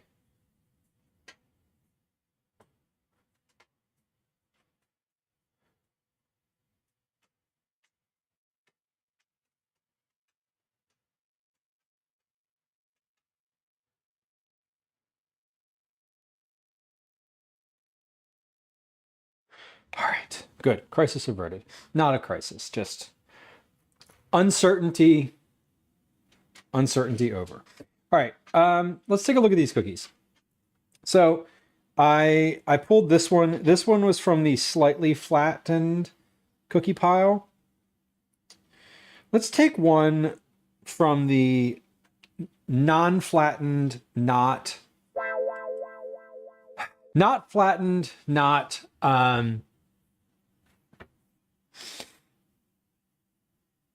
flattened at all pile.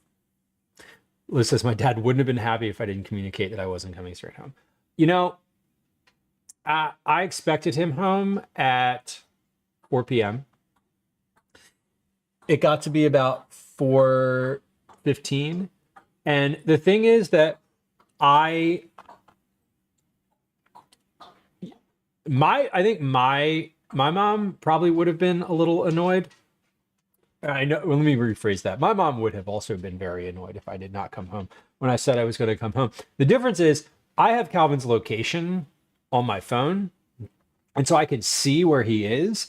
And I saw that he was at the playground. So later I will say something like, hey, if you're going to stay at the playground, I just need you to let me know that. Or let your mother know. Let me or your mother know that. So I have expectations. My expectations are managed. Am I annoyed at him about it? No, not really. It's just one of those things where I'm like, I just need to. I want him to tell me, but I understand why he didn't, because he was on the bus and then got off the bus with his friends, and like, I can see where he is. So I can also see that he's about to walk into the house. So he's gonna explain himself momentarily here. Here's a Beet cookie. This is what they look like. This is nicely browned around the edge. It's not fully brown underneath. And it's a little bit soft. Like I can hold it like this, but any movement and it's gonna snap. It's gonna snap. So this it's not crispy. Here he is. It's not crispy. But it's not as soft, or it's not as like cakey.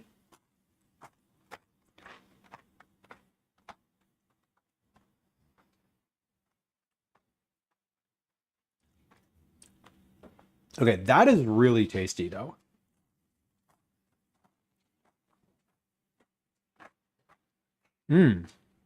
Hello. Come try a Beet cookie. Okay.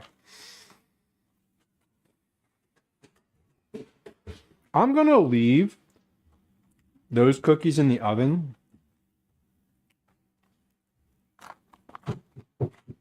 for 4 additional minutes. I texted you and asked if you were streaming. You did? Just now, yeah. Yeah, 2 minutes ago. Oh, yeah. Yes, I'm streaming. Okay. Here, this is Calvin, for those of y'all who've not met this child before. This is my son. He's 10.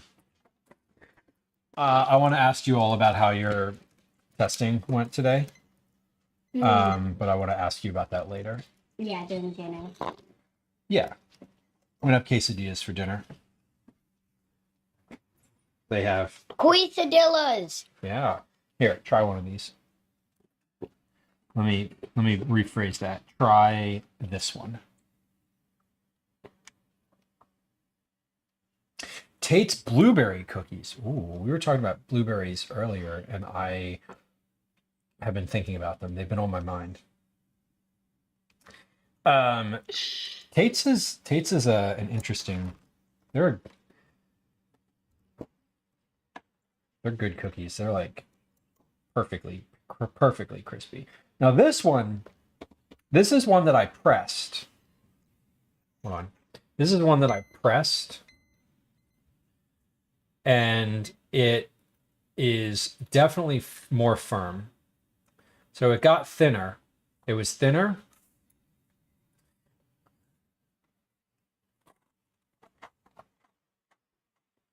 Okay. The texture of these is way better than it was last time. What do you think? I agree with you about the texture. Mm-hmm. The edges are crispy, which I like. The inside is chewy. It's like a little bit too chewy.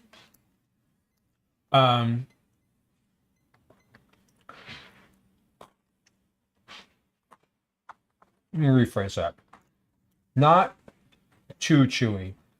It's still a little bit cake-like. They're still a little soft. But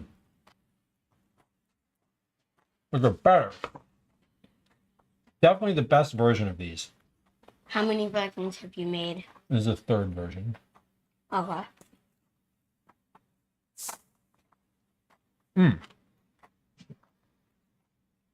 Mint chocolate cakes. I had those last year. Those are holidays, right? Like Christmassy time. Okay. I'm leaving these other ones, these in here for an additional 4 minutes. So that's 22 minutes total bake time. I just want them to, the goal is I want them to lose more moisture. The longer they stay in the oven, the more moisture, the drier they get. You could leave them in there for an hour and they'd certainly be crispy. Let me make some notes here. What if you left them in there for 30 days? And chewy, crisp edges.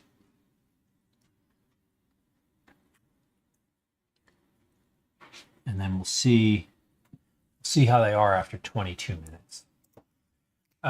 We have about a minute and a half left until they've been in there for 22 minutes. I'm really pleased with how these turned out. I need to sort of marinate on what I would like to improve about them. Would you like to see a calico cat? You want to see a calico cat?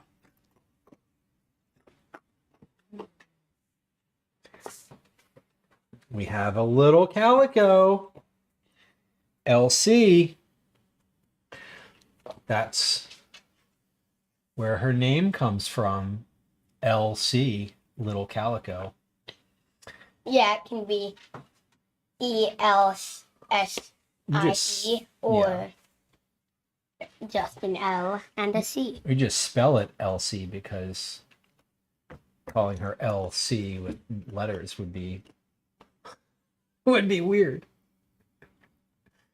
And this is Elsie. Ash was on stream earlier. And Obi is around. I just saw Obi. I mean, he just hopped down from the box. Oh, and transferred to a different box. He transferred to it. Do you want to grab Obi? We can see Obi. Calvin's going to show you Obi. OB is also a name, an acronym for Orange Boy. Delivery. Yeah. you want the delivery? Sure. Yeah, you can have the delivery. Now I've got 2. Where'd my box go? Now I've got 2. Here, hold this one. Ah, okay. Hello. Yeah, Hello, Obi's parents. rare. Obi we don't see as often. Only 53 appearances. I know. Ash is probably up in the 80s now. Dash is Elsie. definitely in the 80s. Elsie's But, in the 80s. Clifford is doing really well, Liz. Oh, yeah. Oh, he's got to go. She's got to go. She's done. She just ran out of the room. She was like, nope, I'm out. I'm out. All right, let's see how these look. I mean, they look basically the same as the other ones. I'm going to put you I am, back in a watch box. out. It's hot. I'm going to put you back. Okay, they look basically the same as the other ones. We're going to let those cool on the tray for about 5 minutes. Let's say 4 minutes. Cool those on the tray for about 4 minutes. Take that upstairs and get yourself ready for Friday, okay? What time do we need to leave? 17:45? Okay. I will be ready. 5:45 for American. Yeah. Dum-dums. Yeah. Those are for other kids in school. You can give those away. So I don't have to give away the government. Mm-hmm. Calvin was frustrated yesterday because... Not frustrated. Not frustrated. Upset. Come over to the feelings wheel and tell me how you were really feeling. My government were gone before the testing and stuff. Yeah.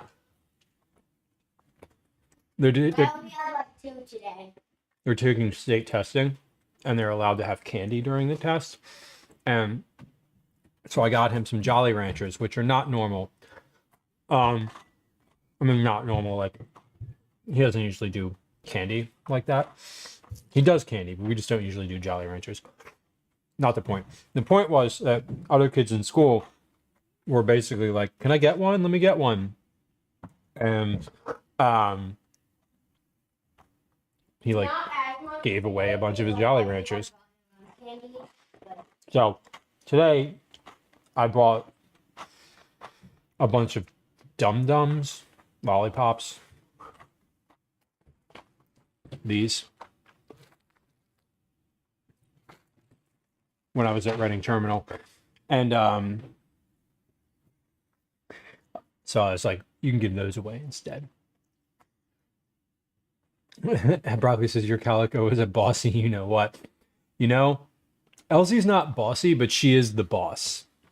She doesn't like push the other cats around, but she is the one.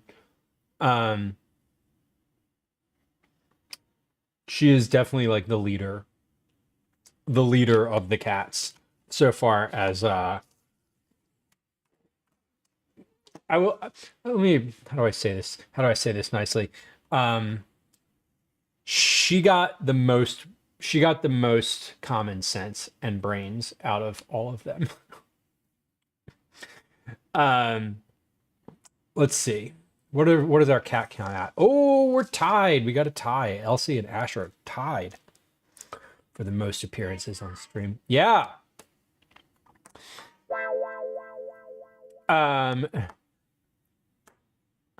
Ram's house, hello. We have 3 cats currently, 3 full-time cats. The Elsie, Ash, and Obi are our 3 permanent cats. They have they're siblings. They're all 3 from the same litter. We have one other cat currently at the house. Well, currently he's at Gwen's office, but the point is that we have one other cat who's a foster, who is roughly 3 weeks old. Okay, let's get these off the tray. Liz, the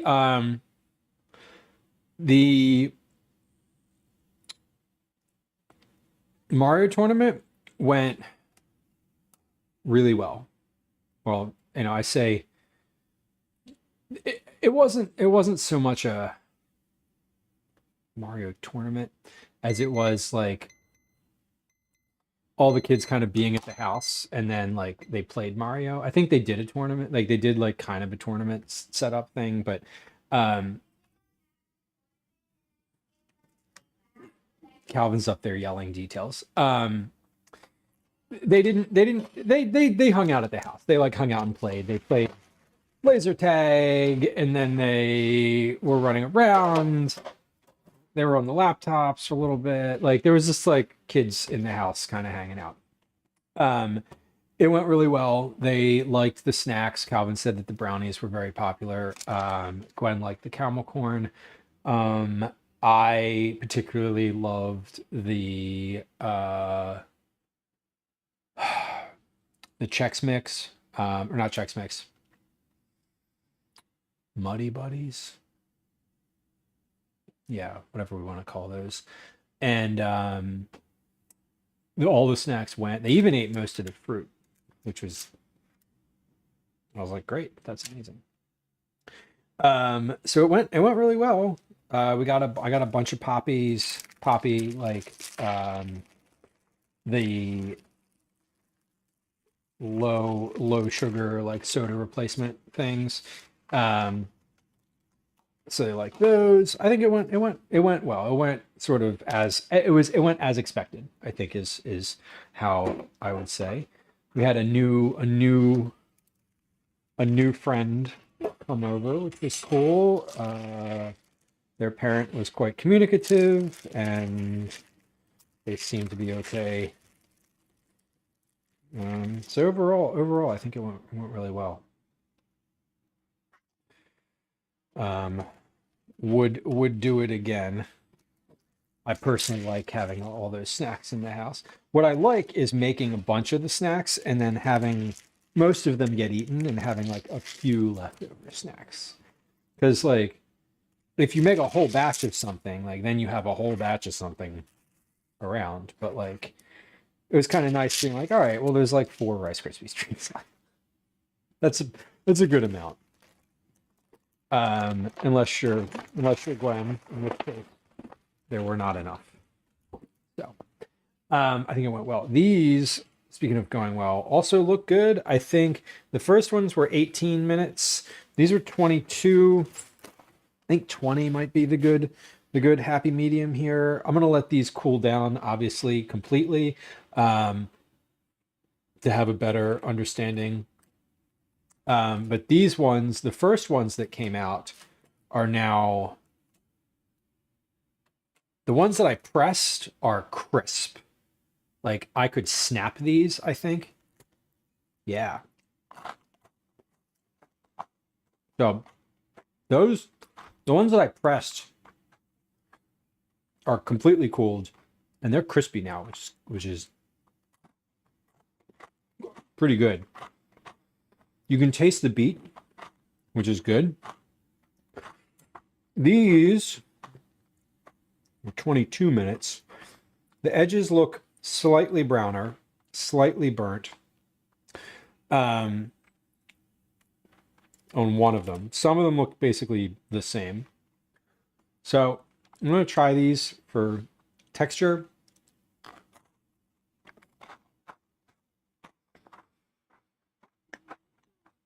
Nine, I don't remember if I put salt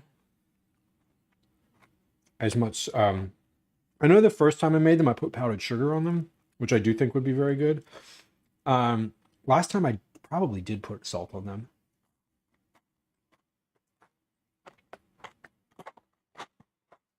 Let's try it with a bite of salt.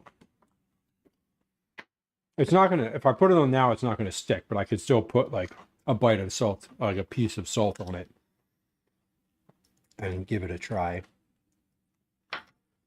I think salt makes everything better anyway.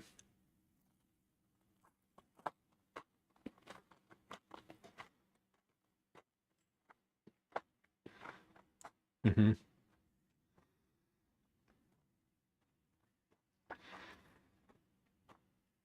Yeah, that was better. Okay. It was better, but also I'm getting a lot of like salt. I don't know. Let me think about it. Because I did tangerine and ricotta. Like citrus and ricotta is so fucking good. And it's not a cookie, so that's something I would make. That's something I would just make for myself. I not tomorrow, but Thursday we're gonna make the carrot risotto again. I have all the ingredients for it.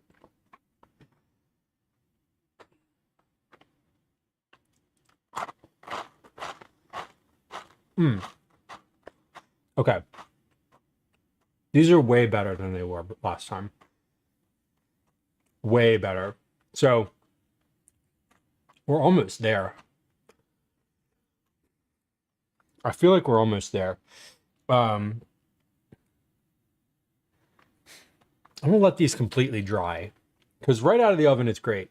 But like what I really want to know is what are these like in 3 hours plus tomorrow?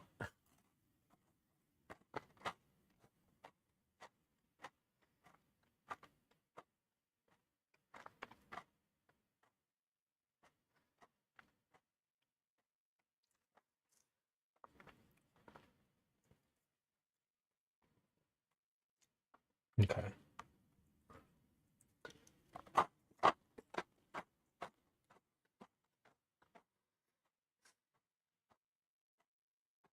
I think I might want to add more salt to these in general.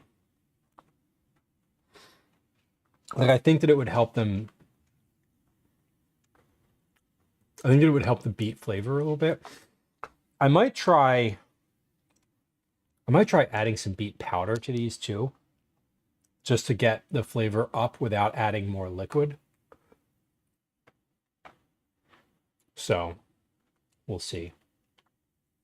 Blueberry cookies and salmon teriyaki for snacks. Salmon teriyaki, I would definitely eat. One of the things that I got in Canada when I went recently was salmon jerky for Calvin because he likes salmon, or he's in his jerky phase, and I saw it at the airport and I was like, oh, that sounds great. Tatsu, it's a colony home. Oh no. That's kind of wild. I love cats, but I'm not trying to foster a whole cat colony. Liz, it's definitely on my radar for a future stream. I was thinking of it for camping too, maybe. Because it's a loaf. So I love a loaf. Yeah, the carrot risotto was definitely from that like 2-month vegan phase. Calvin liked it, Gwen liked it. I really liked it. So we're going back. We're going back to that.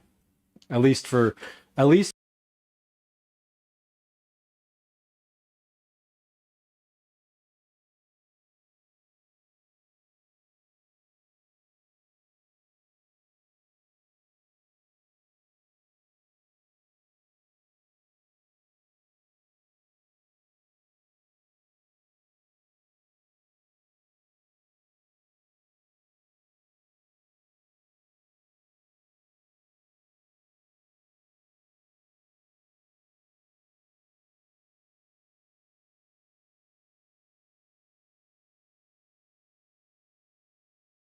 Say something. Anything. Test 1, 2, 3. Anything but that. All right, this one should work now. Right? Right. Wow, that took 5 hours for the mic to die. That's cool. That's fine. It wasn't completely charged, so that's it. It was not completely charged. The sound drop was from Rent. It is when they are testing microphones in the show, and it alerts me when someone is in chat and does the no mic command.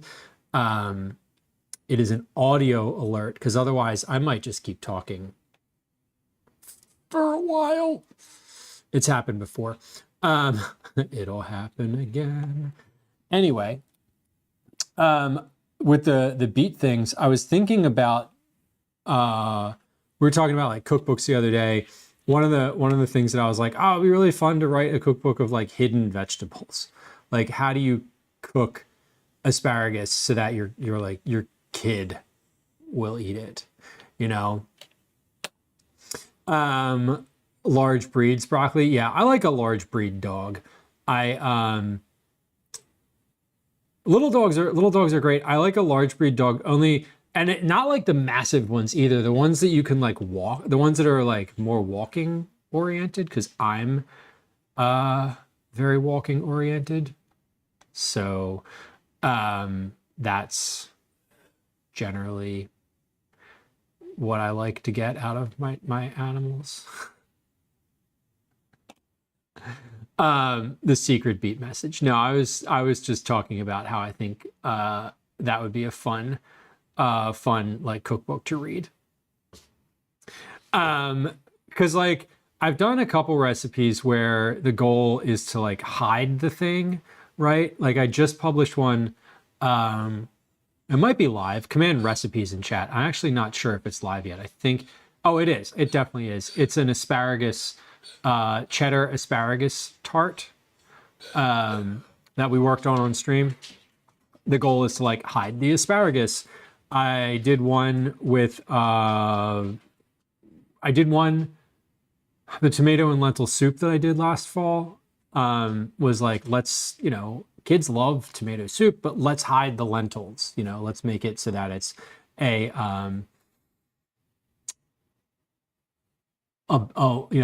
thing that you would not be able to like, that a lot of kids would be like, oh, lentils, they're like the punching bag of the food world, joke wise.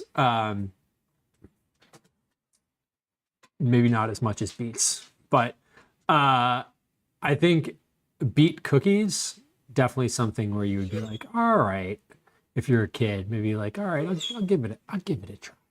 I'll give it a try. Broccoli's the foxes. The dog won't chase the fox. Yeah, our cats don't give a damn about Daisy. She's just here. She's just like the big noisy creature that like lives in the house with them. They don't regard her. If they consider her at all, it's only because she is in their way doing something else. He used to try to attack the doorbellos. Yes, that's true. Oh, that's true of Daisy too. She used to race down the stairs and bark and bark and bark, and now she doesn't, which is great. She doesn't, which is kind of lovely. Okay, we are going to raid out, and I know who we're going to raid. We're going to raid someone who I haven't seen in a while. Not because they aren't streaming, I don't think, but because I just don't. I haven't encountered her online for a while. But we're going to raid Kelly Cakes, a friend of the stream. Kelly is a lovely human being. She's apparently making Rice Krispies treats with peanut butter or marshmallows today. But her stream title says, "Sit in my kitchen and chat with me," which, like, listen, Kelly will chat with you. Kelly will absolutely chat with you. And she is a very, very delightful, kind human being. So we're going to go raid. Really just got back into streaming more often. I'm happy she is too. She's one of the first people I followed on Twitch in the food and drink category. She has a really good, like, super family friendly vibe. Very like wholesome. I don't want to use I hate using the word wholesome because I feel like that has implications that I don't love. But Kelly is just a generally kind, lovely human. So we're gonna go raid over there because I haven't seen her in a while. So we're gonna start that raid. We're going to, oh, hold on. Where is it? Okay. Okay, we got some raid messages in chat. Here's a few social media links as well.